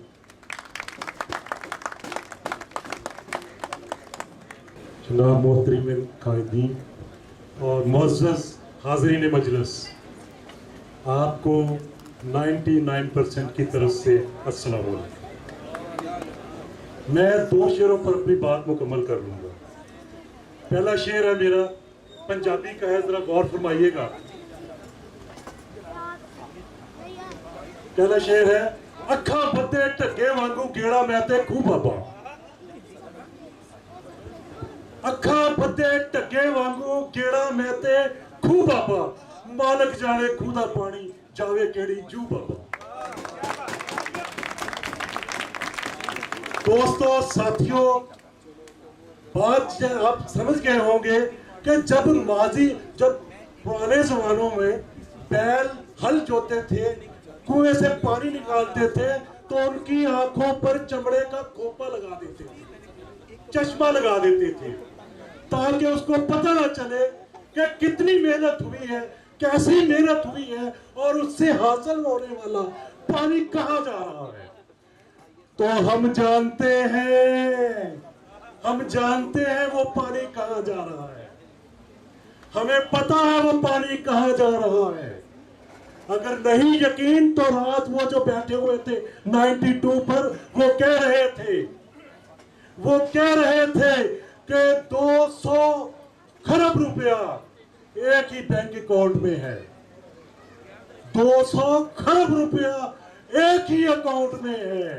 ये वो है मलक रियाज साहब और उनकी बहरिया टाउन। ये एक बात है। दूसरी बात मैं ये कहना चाहता हूं, दोस्तों, साथियों, इस मुल्क की तारीख जो है गुज़श्ता 70 साल से एक शेर में बयान करना चाहता हूं, एक ही शेर में पूरे 70 साल की तारीख बयान करना चाहता हूं, और वो ये है, दोष दियो ना झगड़ा उत्ते। वो आंधी चलती है ना, तो आंधी चलती है, चक्कर चलती है। दोष दियो ना झगड़ा उत्ते, सिर तू उठे तमगा नू। दोष दियो ना झगड़ा उत्ते, सिर तू उठे तमगा नू। किले ठोक ठीक नहीं ठोके होने, साथों रस्से ढिले रहे। इन 70 सालों में हमने किले नहीं ठीक ठोके, बस इतनी सी बात है। तो मैं दोस्तों, बाकी बहुत से दोस्त मौजूद बैठे हैं, वो बात करेंगे। मैं सिर्फ ये बात कहना चाहूंगा कि बराबरी पार्टी पाकिस्तान कहती है कि मेरे साथ मिलकर नारा लगाना है, साडा हक इथे रख, साडा हक इथे रख, साडा हक इथे रख, साडा हक इथे रख। ऊंची थोड़ा सा मेरे साथ मिल के रहे, साडा हक इथे रख, साडा हक इथे रख, साडा हक इथे रख। तो दोस्तों, बराबरी पार्टी पाकिस्तान की मिडिल क्लास, वर्किंग क्लास की पार्टी है। हम मिल के इस मुल्क के अंदर सियासी और कानूनी जंग लड़ रहे हैं। ये सियासी और कानूनी जंग जो है, ये हमारी जंग जो है, ये चाहती है कि लोकल गवर्नमेंट से हम शुरू करते हैं। लोकल गवर्नमेंट को तमाम अख्तियारात होने चाहिए कि वो रोजगार, सेहत, तालीम, इलाज की तमाम जो होते हैं लोकल गवर्नमेंट के पास होनी चाहिए। ये जो MNA MPA के पास जो फंड मिलते हैं ना, जिनके जरिए ये अपने हल्के सिक्योर करते हैं और फिर उनको अपनी रियासत बना लेते हैं, वहाँ DSP भी उनका, DPO भी उनका और बाकी थाना भी उनका बना लेते हैं। हम इनको तोड़ना चाहते हैं। बराबरी पार्टी इस सारे जो आज के ये लानते हैं इनको खत्म करने के लिए आप और आपके साथ मिडिल क्लास वर्किंग क्लास को साथ मिला के लेके चलेगी। हम सियासी जंग लड़ेंगे, हम कानूनी जंग लड़ेंगे, हम कौमी असेंबली के इलेक्शन लड़ेंगे, हम सूबाई असेंबली के इलेक्शन लड़ेंगे, हम लोकल गवर्नमेंट के इलेक्शन लड़ेंगे। आप तैयार हैं? जोर से आप तैयार हैं? आप तैयार हैं? इलेक्शन लड़ोगे? इलेक्शन लड़ोगे? इलेक्शन अब बड़ा पता क्यों नहीं आवाज दे रहे आप? याद है आपको क्यों नहीं दे रहे आप आवाज? इसलिए बात नहीं कर रहे कि यार तो कोरोना का काम होता है, कोरोना का खर्चा है। और यार मेरी एक बात सुनो, इस मुल्क के 12 करोड़, इस मुल्क के 12 करोड़ आवाम से हम कहें कि 10 रुपए दे दो तो कितने पैसे बन जाएंगे? और इस मुल्क के 12 करोड़ लोगों से कहें 50 रुपए दे दो तो कितने पैसे मिल जाएंगे? तो यार एक बार निकलो तो सही। और यार इस मुल्क के अंदर ये हुआ है, इस मुल्क के अंदर अल्लाह दिता साइकिल सवार ने सूबाई असेंबली का इलेक्शन 1970 में जीता है और हम उस तहरीक को दोहराएंगे। हम भारत से उस तहरीक के 68 तहरीक के जिसने इस मुल्क से स्टेटस को चेंज करके रख दिया। आपका बहुत बहुत शुक्रिया। मैं बराबरी पार्टी के लाहौर के फाइनेंस सेक्रेटरी अकमल शहराज से कहूँगा कि टाइम को मद्देनजर रखते हुए मुख्तसर बात करें। अस्सलाम वालेकुम। वैसे तो मेरे भाइयों ने सारी बातें कर दी हैं, तो बार बार मैं आपको करके बोर तो नहीं करूँगा। तो मेरे भाइयों, मेरी बहनों, माओ, बेटियों, नौजवानों, मजदूरों, किसानों, नौजवानों, आज का दिन आपके माजी के गम और आने वाले खुशहाल मुस्तकबिल के नाम। अल्लाह हाफिज। हमें मुमताज दानिश्वर बाएं बाजू के रहनुमा जिनकी सारी उम्र एक जदोजहद में गुजरी, सोशलिज्म की जदोजहद करते हुए उन्होंने जिंदगी गुजारी। भरपूर तालियों में इस्तकबाल कीजिएगा कय्यूम निसामी।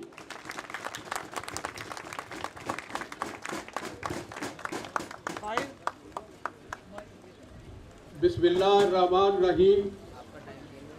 मुहतरम जनाब जवाद अहमद साहब, अजीज़म शहराज साहब, मुअज़्ज़ज़ ख़वातीन व हज़रात, मैं सबसे पहले अपने दिल की गहराइयों से बराबरी पार्टी का शुक्रिया अदा करना चाहता हूँ कि उन्होंने मुझे आज यहाँ पर ये दावत दी और मैं आपकी खिदमत में हाज़िर हुआ। मैंने नौजवानों की जब तकरीरें सुनी हैं तो यकीन जानिए मुझे अपनी जवानी याद आ गई और मुझे बड़ी खुशी हुई है आपका जज्बा देखकर। मैं ये समझता हूँ कि गुज़श्ता 70 साल से पाकिस्तान जो है वो एक ही दायरे में सफ़र कर रहा है। जो मसला है वो मैं आपके सामने रखना चाहता हूँ। आप बाशऊर और इनकलाबी दोस्त हैं। वो जो एक दायरा है, जो भी आता है वो उस दायरे में बैठ जाता है। अब ये बड़ा आसान काम था जवाद अहमद साहब के लिए कि वो एक जो रवायती दायरा जो चल रहा है उसमें वो बैठ जाते और अपना मुकाम और अपना मनसब जो वो चाहते वो हासिल कर लेते। मगर पाकिस्तान की तारीख शायद है कि जो भी इनकलाबी और नजरियाती लीडर होता है वो उस रवायती दायरे में नहीं बैठता बल्कि उस दायरे को तोड़ने की कोशिश करता है और वही कोशिश आज जवाद अहमद जो है वो भी करते हैं। 1947 में नौजवानों कायदे आज़म की क़यादत में हमने जुग़राफ़ियाई आज़ादी हासिल की थी। ये बात आप ज़हन में रखें। हमने सिर्फ जुग़राफ़ियाई आज़ादी हासिल की थी, हमने ज़हनी और फ़िक्री आज़ादी अभी हासिल करनी थी। मगर कायदे आज़म और लियाकत अली की के बाद हमें कोई ऐसा लीडर नहीं मिला कि जो हमें ज़हनी तौर पर, फ़िक्री तौर पर भी आज़ाद कराता। आज पाकिस्तान के अंदर जो निज़ाम है, रियासती निज़ाम, जो सियासी निज़ाम है, जो जमहूरी निज़ाम है, जो समाजी निज़ाम है, जो माशी निज़ाम है, ये अंग्रेज का दिया हुआ निज़ाम है। ये आप ज़हन में रखिए कि आप जिस निज़ाम में रह रहे हैं ये अंग्रेज ने बनाया था बड़े सगीर के हिंदुस्तान के लोगों को गुलाम बनाने के लिए, उनको रियाया बनाने के लिए, उनका इस्तेसाल करने के लिए। हमने आज तक वो निज़ाम नहीं बदला और आज भी ये निज़ाम उसी तरह इस्तेसाली है जिस तरह अंग्रेज के दौर में ये निज़ाम इस्तेसाली था। और जवाद अहमद साहब वो लीडर हैं जो इस निज़ाम को तब्दील करना चाहते हैं। ये एक मुश्किल रास्ते का इंतखाब उन्होंने किया है, मगर मैं ये समझता हूँ कि यही रास्ता दुरुस्त रास्ता है और यही रास्ता एक इनकलाबी रास्ता है, यही रास्ता एक नजरियाती रास्ता है और इसी रास्ते में निजात है। मैं ज्यादा टाइम नहीं लेना चाहता क्योंकि मुझे पता है कि आप अपने लीडर की तकरीर सुनना चाहते हैं और मैं भी एक नौजवान लीडर की आज तकरीर सुनना चाहता हूँ। आखिर में मैं सिर्फ एक हबीब जालब की एक नज़म है वो आपके सामने रखता हूँ। मैंने मंशूर पढ़ा था, मैं यहाँ एक दफ़ा एक दफ्तर में यहाँ पर आया था, शहराज साहब मुझे लेके आए थे, मैंने बराबरी पार्टी का मंशूर जवाब साहब पढ़ा। जो आपका जो मंशूर है हबीब जालब ने उसको अपनी एक नज़म पे बयान कर दिया है, तो वो मैं आपके सामने रखता हूँ। वो है 22 करोड़ इंसानों। ये जरा आप जरा तवज्जो से सुने। हबीब जालब कहते हैं कि 22 करोड़ इंसानों जिंदगी से बेगानों, 22 करोड़ इंसानों जिंदगी से बेगानों, सिर्फ चंद लोगों ने हक तुम्हारा छीना है, खाक इस जीने पर ये भी कोई जीना है। 22 करोड़ इंसानों जिंदगी से बेगानों, सिर्फ चंद लोगों ने हक तुम्हारा छीना है, खाक इस जीने पे ये भी कोई जीना है। काश तुम कभी समझो, काश तुम कभी जानो, 22 करोड़ इंसानों और ये मिले ये जागीरें किसका खून पीती हैं। ये मिले ये जागीरें किसका खून पीती हैं, बैरकों में ये फौजें किसके बल पर जीती हैं और किसकी मेहनतों का फल दाश्ताएं खाती हैं और झोंपड़ों से रोने की क्यों सदाएं आती हैं। काश तुम कभी समझो, काश तुम कभी जानो, 22 करोड़ इंसानों। और जब शबाब पर आकर खेत ले लहाता है, जब शबाब पर आकर खेत ले लहाता है, किसके नैन रोते हैं, कौन मुस्कुराता है। 22 करोड़ इंसानों जिंदगी से बेगानों, सिर्फ चंद लोगों ने हक तुम्हारा छीना है, खाक इस जीने पर यह भी कोई जीना है। आपका बहुत शुक्रिया। अस्सलाम वालेकुम। सबसे पहले तो मैं शुक्रिया अदा करना चाहूँगा जितने भी लोग आज यहाँ जमा है। बहुत सारी तादाद इनमें नौजवानों की है, फिर हर क्लास से हैं। मैं इसमें बड़े ऐसे लोग भी देख रहा हूँ जो बड़े खुश खुराक होंगे, खुशहाल होंगे, ऐसे भी लोग देख रहा हूँ जो इस वक्त ज़िंदगी की जंग लड़ रहे हैं। मैं इनमें हजरात भी देख रहा हूँ, ख़वातीन भी देख रहा हूँ, बच्चे भी मैंने देखे हैं, हर उम्र के लोग भी मैंने देखे हैं। मुझे बहुत खुशी है कि आज आप इतनी बड़ी तादाद में जमा हुए, क्योंकि यौम तासीस जो है हमारा, ये इसको पहला यौम तासीस है। हमारी पार्टी पिछले साल बनी थी और अगर उसको देखा जाए तो आप सब लोग जितने भी यहाँ जमा हैं बड़े मोटिवेटेड लोग हैं, इंस्पायर्ड लोग हैं, आम लोग नहीं हैं।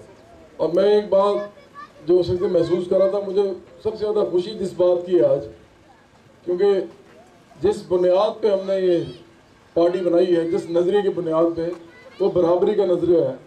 तो आज मैं देख रहा हूँ कि जो लोग स्टेज पे आ रहे हैं, ऐसे लोग भी हैं जो तैयारी करके आए हैं बोलने के लिए, ऐसे लोग भी हैं जो फितरी तौर पर बड़ा अच्छा बोलते हैं, और ऐसे लोग भी हैं जिन्होंने पहली दफ़ा आज ये बोला होगा स्टेज पे। तो मैं समझता हूँ कि ये एक आम आदमी की नुमाइंदगी करने के लिए बेहतरीन प्लेटफॉर्म है। इस वक्त एक आम आदमी ही आम आदमी की बात करता है, कर सकता है, और ये आज आपने देखा है यहाँ पे। और ये बड़ी अच्छी बात होती है कि कोई इंसान स्टेज पे आए और उसको कई दफ़ा अल्फाज ना मिल रहे हों, लेकिन उसका जज्बा जो है बड़ा शदीद हो, उसका जज्बा जो है वो सर चढ़ के बोल रहा हो। अल्फाज इंपॉर्टेंट नहीं होते, जज्बा इंपॉर्टेंट होता है। तो मैं समझता हूँ कि जितने भी पाकिस्तान के अंदर मिडिल क्लास, मिन्नतकशों, नौजवानों के जितने भी नुमाइंदे हमारे पास इस वक्त आज मौजूद हैं, इनको मैं इंशाअल्लाह ताला आने वाले दिनों में लाखों अब करोड़ों में तब्दील होता महसूस कर रहा हूँ आज।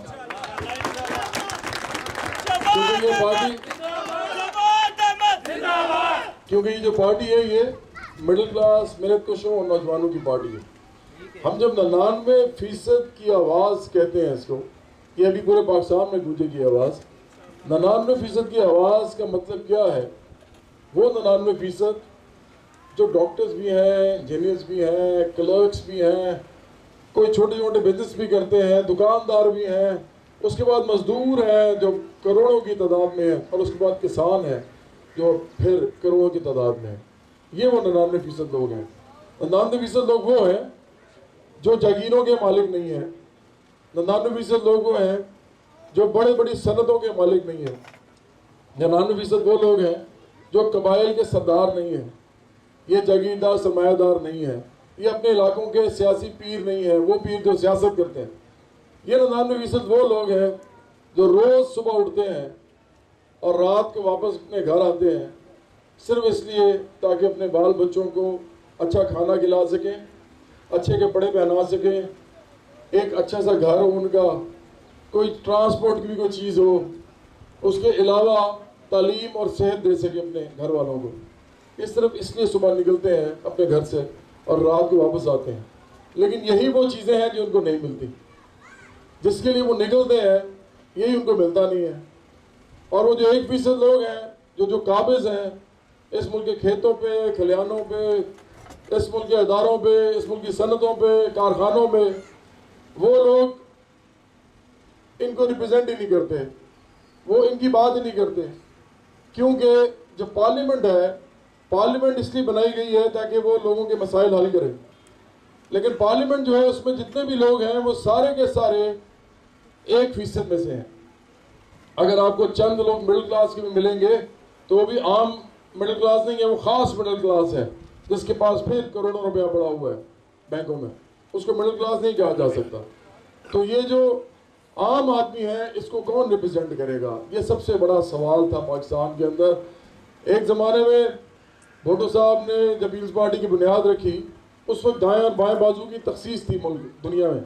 पता था कि दाएं बाजू क्या है, बाएं बाजू क्या है। दाएं बाजू का मतलब ये होता है ऐसी सियासत जिसके अंदर दौलत को और बढ़ाया जाए, अमीरों को और मुराद दी जाए ताकि वो और बेहतर इंडस्ट्रीज लगा सकें, ताकि वो और बेहतर तरीके से इकोनॉमी को ड्राइव करने की कोशिश कर सकें और उसके नतीजे में वो नौकरियां दे सकें आम आदमी को, वो आम लोगों को उसके नतीजे में मुलाजमतें दे सकें ताकि उनका भी घर चलता रहे। इसको हम कहते हैं दाएं बाजू की सियासत।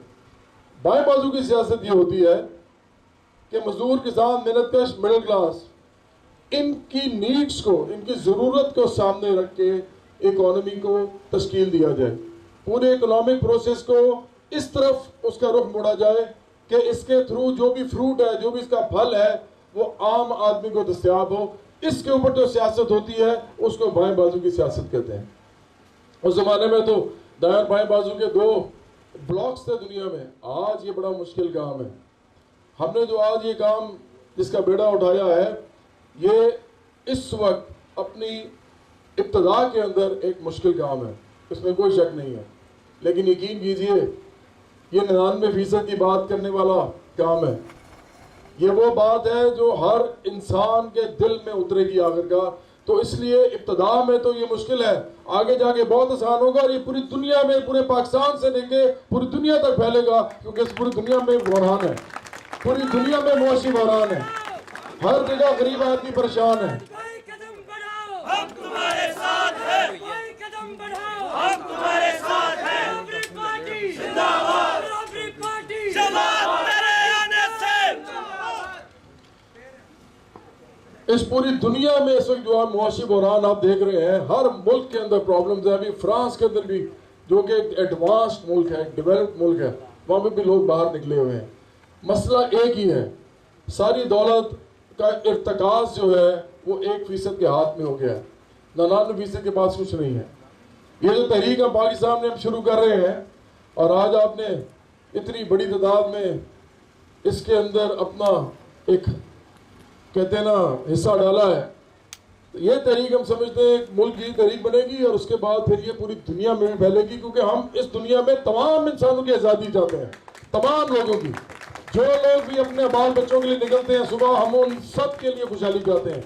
और मैं आपको एक बात बताऊं, दुनिया में असल में आप किसी से भी पूछ लें, किसी से भी, अभी इस पंडाल में पूछ लें किसी से, ये घर है यहाँ पे, किसी के घर के अंदर जाके भी पूछ लें, किसी दुकान पे पूछ लें, बाजारों में पूछ लें, सड़कों में पूछ लें, उनसे पूछें आप क्या चाहते हैं अपने अपने बच्चों के लिए, अपने बाल बच्चों के लिए, तो वो आपको एक ही चीज़ बताएंगे कि हम अपने लिए और अपने बाल बच्चों के लिए एक लंबी, सेहतमंद और खुशहाल ज़िंदगी चाहते हैं। इसके अलावा कुछ लोगों का मतमा नज़र नहीं होता। हर इंसान अपने लिए एक लंबी, सेहतमंद और खुशहाल ज़िंदगी चाहता है, अपने बाल बच्चों के लिए भी चाहता है। यही वो चीज़ है जिसके ऊपर लड़ना है, जिसके ऊपर जंग करनी है। और ये जो जंग हम करने लगे हैं ना, एक ज़माना था जब ये मीडिया नहीं था, लोगों को सेंसिटाइज नहीं किया जाता था। अब तो टीवी पे जो बोल देते हैं लोग आके, वो लोग समझते हैं ये सच है, तो लोगों की राय जो है वो टीवी बना रहा है। एक ज़माना था जब लोगों की राय टीवी नहीं बनाता था, टीवी होता ही नहीं था, 1970 में आया है। 1970 से पहले तो टीवी नहीं था, आप ज़हन में रखें, किताबें थी, मैगज़ीन थे, अखबार थे, लेकिन टीवी नहीं था। उससे पहले जो सियासत थी उसमें ये होता था कि लोग फिर आखिरकार जब गुस्से में ज़्यादा आते थे, मजबूरी महरूमी की वजह से उसके अंदर इश्ताल पैदा होता था, तो फिर वो खुद ब खुद बाहर निकलते थे और फिर लड़ाई भी होती थी, सड़कों में भी होती थी, बाजारों में भी होती थी, घरों में भी होती थी, हर जगह लड़ाई होती थी। उस वक्त एक खूनी इनकलाब की बात होती थी। अब दुनिया में एक ही तरीका है जंग लड़ने का, एक ही तरीका है इनकलाब की तरफ जाने का। वो ये है कि एक आम आदमी की आईनी, कानूनी और सियासी जंग लड़ी जाए, और वो लड़ी जाए इलेक्शन लड़के, वो लड़ी जाए सियासत करके, वो लड़ी जाए पार्लियामेंट में जाके, ताकि हम अपने लिए कानून बना सके, अपने तबके के लिए बना सके, जो ये लोग कभी नहीं बनाएंगे। ये वो चीज है जिसको आपको समझना पड़ेगा और आगे जाके इस 99% अवाम को भी समझाना पड़ेगा। और जिस तरह अभी पहले मेरे दोस्त ने कहा कि ये सियासत कहते हैं जी कि पैसे के बगैर नहीं हो सकती, बड़ी हैरानी की बात है। पैसे की सियासत उस वक्त होती है, उस वक्त तक होती है जब तक पैसे वाले सियासत कर रहे होते हैं। पैसे की सियासत उस वक्त तक होती है, उस वक्त तक उसका मकाम होता है जब तक पैसे वाले ही सियासत कर रहे होते हैं। जब आम लोग सियासत के मैदान में उतरते हैं तो सियासत का रुख भी चेंज हो जाता है। ये वो चीज़ है जो आपको समझनी पड़ेगी। वोट किसने देना है? वोट तो आपने देना है। और वोट किसको देना है? आजकल तो जगीरदार, सरमायादार और माफियाज को देना है। देना किसने है? आपने। अब फर्ज करें कि हम एक ऐसी तहरीक चलाते हैं और बड़ी तहरीक चलाते हैं और हम कामयाब होते हैं लोगों के अंदर ये बात पहुंचाने में, जो मैं बात इस वक्त यहाँ कर रहा हूँ और मेरे तमाम दोस्त भी कर रहे हैं, ये पहुंच जाती है उनको बात, और उनको ये भी पता लग जाता है कि अब आम इंसान को हमने लेके जाना है पार्लियामेंट में, ये हमारा ही तरीका होगा, हम ही अपने लोगों में से चुनेंगे लोग, हम ही इनको पार्लियामेंट में भेजेंगे, तो फिर ये तहरीक बन जाती है। ये तहरीकें दुनिया में चलती हैं, हर जगह चली हैं। पाकिस्तान में इसकी इब्तिदा हमने आज कर दी है। ये तहरीक बनेगी। बराबरी पार्टी पाकिस्तान एक तहरीक का नाम है, ये सिर्फ एक पार्टी का नाम नहीं है। हम इसको 99% की तहरीक समझते हैं। हम समझते हैं कि जब ये बात घरों घरों में पहुंचेगी कि आप नहीं वोट देना है तो अपने लोगों को वोट देना, अपने लोगों को वोट दें। इंडिया में एक एक्सपेरिमेंट हुआ है, छोटा सा एक्सपेरिमेंट उन्होंने किया है दिल्ली में।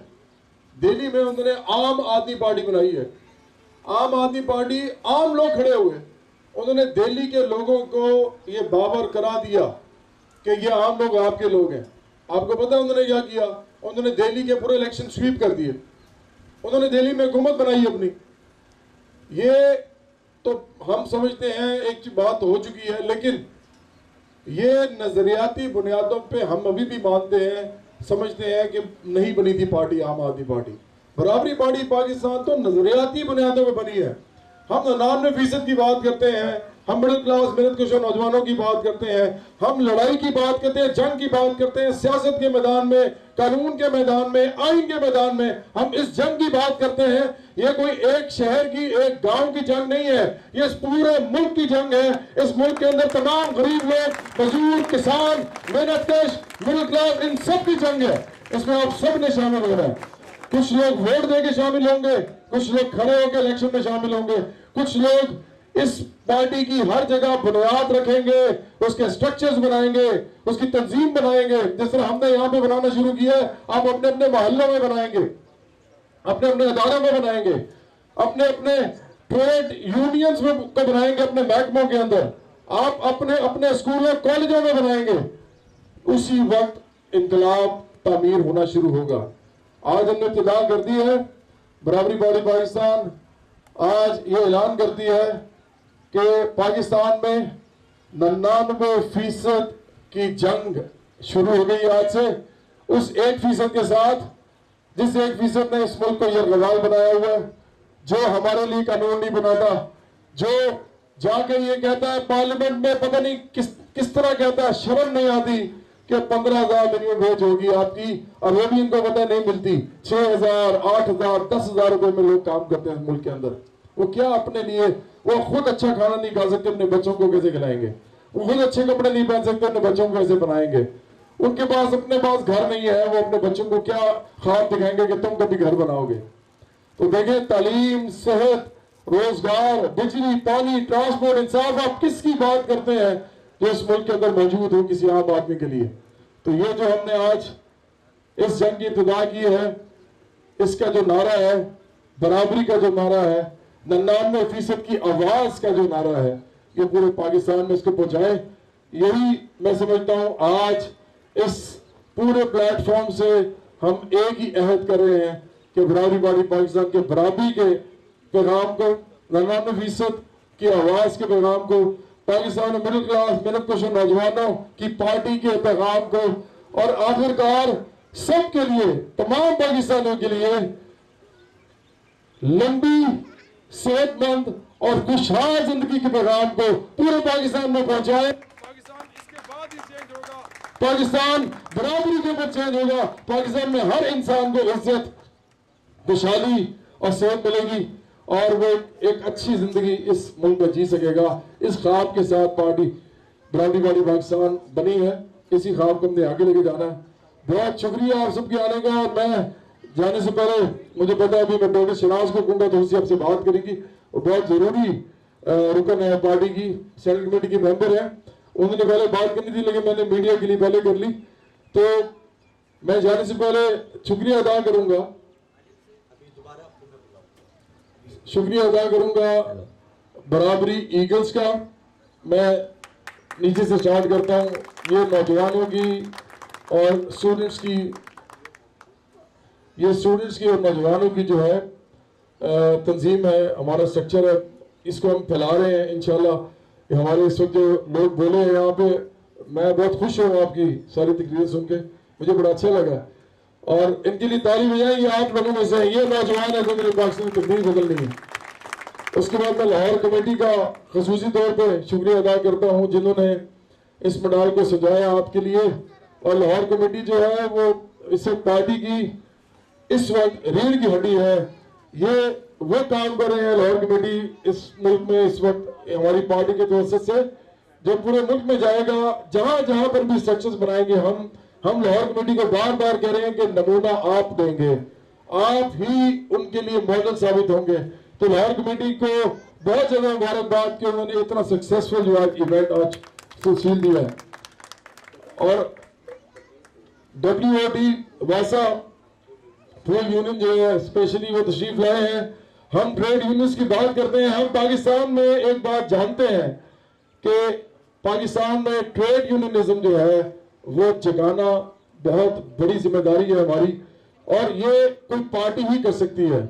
ये ट्रेड यूनियंस खुद शायद एक खास हद से ज्यादा नहीं कर सकती, ये एक पार्टी कर सकती है। मैं आपको यकीन दिलाता हूं कि वो पार्टी जो ये कर सकती है और जो ये करेगी, वो बराबरी पार्टी आ गई है और वहां लेके आएगी। 1% से कम लोग यूनियनाइज है पाकिस्तान में, 1% से भी कम यूनियनाइज है। हम चाहते हैं इस मुल्क के अंदर ट्रेड यूनियन जो है वो 50-60% तक हो। उसके बाद इस मुल्क को मजदूरों किसानों के लिए एक बेहतरीन मुल्क बनने से कोई नहीं रोक सकता। और उसके बाद आखिरी में हमारी जो सेंट्रल सेक्रेटेरिएट है, जो यहाँ पे हमारे ऑफिस है, हमारे यहाँ पे पूरा जो स्टाफ है, यहाँ पे जितने कॉमर्स बैठते हैं, जितने लीडर्स बैठते हैं, मैं उनका भी बहुत शुक्रिया अदा करता हूँ। यहाँ पे जो मेरे पीछे सब मौजूद हैं, तो इनके लिए भी बहुत ज्यादा क्लैप करें। ये सफर जो है इन्हीं की वजह से स्टार्ट हुआ। और मैं चाहूंगा कि मुझे ये दोबारा मंत्री बुलाना चाहते हैं, पता नहीं आप बैठे होंगे नहीं बैठे होंगे, मैं दोबारा आने को तैयार हूँ। लेकिन बहुत शुक्रिया, बड़ी मेहरबानी, बड़ी तादाद में आने के लिए बहुत शुक्रिया, मेहरबानी। अस्सलाम वालेकुम। सबसे पहले तो मैं आप सबका शुक्रिया अदा करती हूँ कि आप लोग आए। संडे का दिन है, अपनी छुट्टी का दिन आपने यहाँ गुजारा। उसके बाद मैं बराबरी पार्टी लाहौर की जो कमेटी है, जो सब नौजवानों पे मुश्तमिल है, जिसकी मुझे बहुत ज़्यादा खुशी है कि उन्होंने ये प्रोग्राम अरेंज किया। उन्होंने अपनी पूरी ऑर्गेनाइजेशन इस्तेमाल की और जिससे ये साबित होता है कि हमारे मुल्क में नौजवान चाहें तो सिर्फ लाहौर को नहीं, पूरे मुल्क को लीड कर सकते हैं। तो उनको मैं शुक्रिया अदा करूँगी। उसके बाद बराबरी ईगल्स जो हमारे एक बहुत बड़ा हिस्सा है पार्टी का, उन्होंने इसमें अपना हिस्सा डाला है, मैं उनका भी शुक्रिया अदा करूँगी।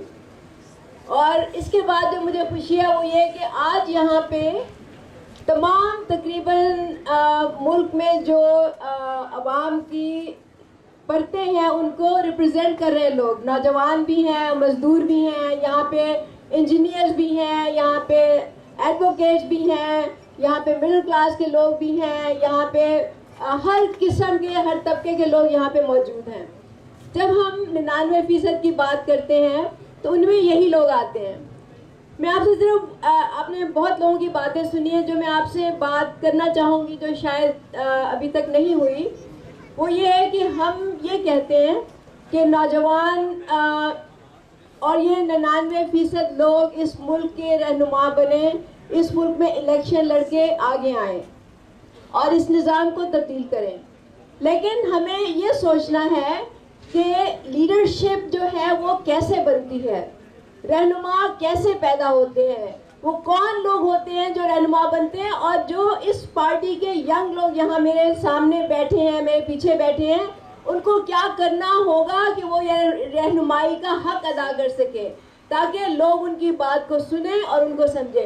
रहनुमा सिर्फ इलेक्शन जीतने से नहीं बनते, रहनुमा अपने पीछे नारे लगाने से नहीं बनते, नारे लगवाने से नहीं बनते, रहनुमा सिर्फ जलसे और जुलूस करने से नहीं बनते। रहनुमा बनते हैं पढ़ने से, इल्म से, नॉलेज से। क्योंकि जब तक आपके पास इल्म नहीं है, जब तक आपको इस सिस्टम का पता नहीं है, जब तक आप बातों को समझते नहीं हैं, तब तक आप किसी की क्या रहनुमाई करेंगे। रहनुमाई करने के लिए आपको पहले खुद इल्म हासिल करना पड़ता है। आपको पता करना पड़ेगा कि ये सिस्टम क्या है, ये सिस्टम कौन चला रहा है, ये सिस्टम कैसे चल रहा है। और जब हम सिस्टम की बात करते हैं कि हमने इस सिस्टम को और इस निज़ाम को बदलना है, तो हमने क्या बदलना है, निज़ाम क्या चीज़ होती है। निज़ाम में आज मैं आपको ये बताऊंगी, क्योंकि हम ये बातें सिर्फ लाहौर में नहीं बल्कि पूरे मुल्क में हम नौजवानों से ये कहते हैं कि निज़ाम, जब हम निज़ाम की बात करते हैं तो वो क्या, निज़ाम क्या चीज़ है।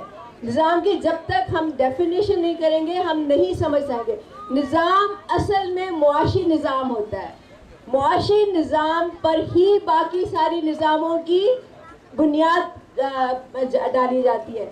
मुआशी निज़ाम क्या होता है, मुआशी निज़ाम का मतलब है इस मुल्क की दौलत, इस मुल्क के वसाइल, इस मुल्क के मौके, उनकी तकसीम कैसे होती है, किसको कितना हक मिलता है, इस मुल्क के वसाइल में किसको कितना, मजदूर को कितना मिल रहा है, डॉक्टरों को कितना मिल रहा है, जो शख्स सुबह से शाम तक मेहनत कर रहा है उसको कितना मिल रहा है। ये मुआशी निज़ाम जो है वो ये तयन करता है। तो जब तक हम इस मुआशी निज़ाम की डायरेक्शन, इस मुआशी निज़ाम की सिमत सही नहीं करेंगे, तब तक आप लीडर बदलते रहेंगे, तब तक आप वोट देते रहेंगे, तब तक आप कुछ चेंज नहीं कर सकेंगे। इसलिए सबसे पहले ये समझने की ज़रूरत है कि इस मुआशी निज़ाम में किसको कितना हक मिल रहा है, और वो हक लेने के लिए फिर दूसरा सवाल है कि हक लेने के लिए आपको क्या करना पड़ेगा, आप कैसे ये निज़ाम चेंज करेंगे। हमने कहा कि रहनुमा बनने के लिए आपको पढ़ना पड़ेगा, आपको इल्म हासिल करना पड़ेगा। हमने कहा ये निज़ाम बदलना पड़ेगा। हमने कहा निज़ाम से मुराद मुआशी निज़ाम है। मुआशी निज़ाम से मुराद ये है कि इस मुल्क में किसको कितने वसाइल मिलते हैं, किसको कितने मौके मिलते हैं, हमने ये तयन करना होगा। अब अगला सवाल ये आता है, ये होगा कैसे? ये तब होगा जिसकी हम अभी बात कर चुके हैं कि जब तक ये 99% लोग खुद उठ के इलेक्शन लड़के अपने नुमाइंदे मुंतखब करवा के या खुद मुंतखब होके इस निज़ाम को समझ के अपने अंदर शऊर पैदा करके जब तक वो असेंबलियों में नहीं जाएंगे, जब तक वो वहाँ बैठ के कानून साजी नहीं करेंगे, ना ये निज़ाम चेंज होगा, ना ये इस मुल्क के अवाम जो है वो खुशहाल होंगे। तो मैं आपसे ये कहूँगी कि आप सब अपने आप को इल्म से और नॉलेज से अपने आप को पहले ताकतवर बनाए। ये दुनिया आजकल इल्म पे चल रही, जो हम कहते हैं नॉलेज इकोनॉमी। नॉलेज इकोनॉमी का मतलब है इल्म और आपकी जो नॉलेज होती है उसमें कुव्वत होती है। नॉलेज इज पावर, जैसे कि नॉलेज इज पावर, इसका मतलब है इल्म में ताकत है। इसलिए आप लोगों को इल्म हासिल करना पड़ेगा, आपको पढ़ना पड़ेगा, और ये सबसे मुश्किल मरहला है। मेरा ख्याल है कि अगर आपने अपने जहनों को, अपने दिलों को, अपने दिमाग को इस बात पे आपने यकीन दिला दिया कि आपने पढ़ना है, आपने आगे बढ़ना है, आपने अपने आप को इस काबिल बनाना है कि आप इस मुल्क की लीडरशिप कर सकें। जब ये मुल्क निज़ाम चेंज होगा तो आपको ज़रूरत होगी उन लोगों की जिनको मईशत का पता हो। आपको उन लोगों की ज़रूरत होगी जो टेक्नोक्रेट्स हो और वो इस नज़रिए पे यकीन रखते हो। तो हमें सब लोगों को साथ लेके और सब लोगों को साथ मिला के चलना होगा। बहुत बहुत शुक्रिया। एक चीज़ पे बात करना चाहूँगा, सारे दोस्त हमारे बात करते हैं कि जी बराबरी पार्टी और दीगर पार्टियों में फ़र्क कोई नहीं। आप भी वो बात कर रहे हैं जो दीगर पार्टी बात कर रही हैं। इसको थोड़ा सा समझने की ज़रूरत है। जब बेनज़ीर की पहली गवर्नमेंट आई, उसके बाद नवाज शरीफ आया, फिर मुशर्रफ का दौर रहा, फिर काफली की हुकूमत आई, फिर नून और पीपल्स पार्टी की हुकूमत रही। तकरीबन इस 30 साल के अंदर जब बेनज़ीर की पहली गवर्नमेंट थी, जो कम से कम तनख्वाह थी मजदूर की वो 6000 थी। 30 साल के बाद, अब हम 2018-19 में हैं, 30 साल के बाद मजदूर की तनख्वाह 15,000 है, मिनिमम वेज।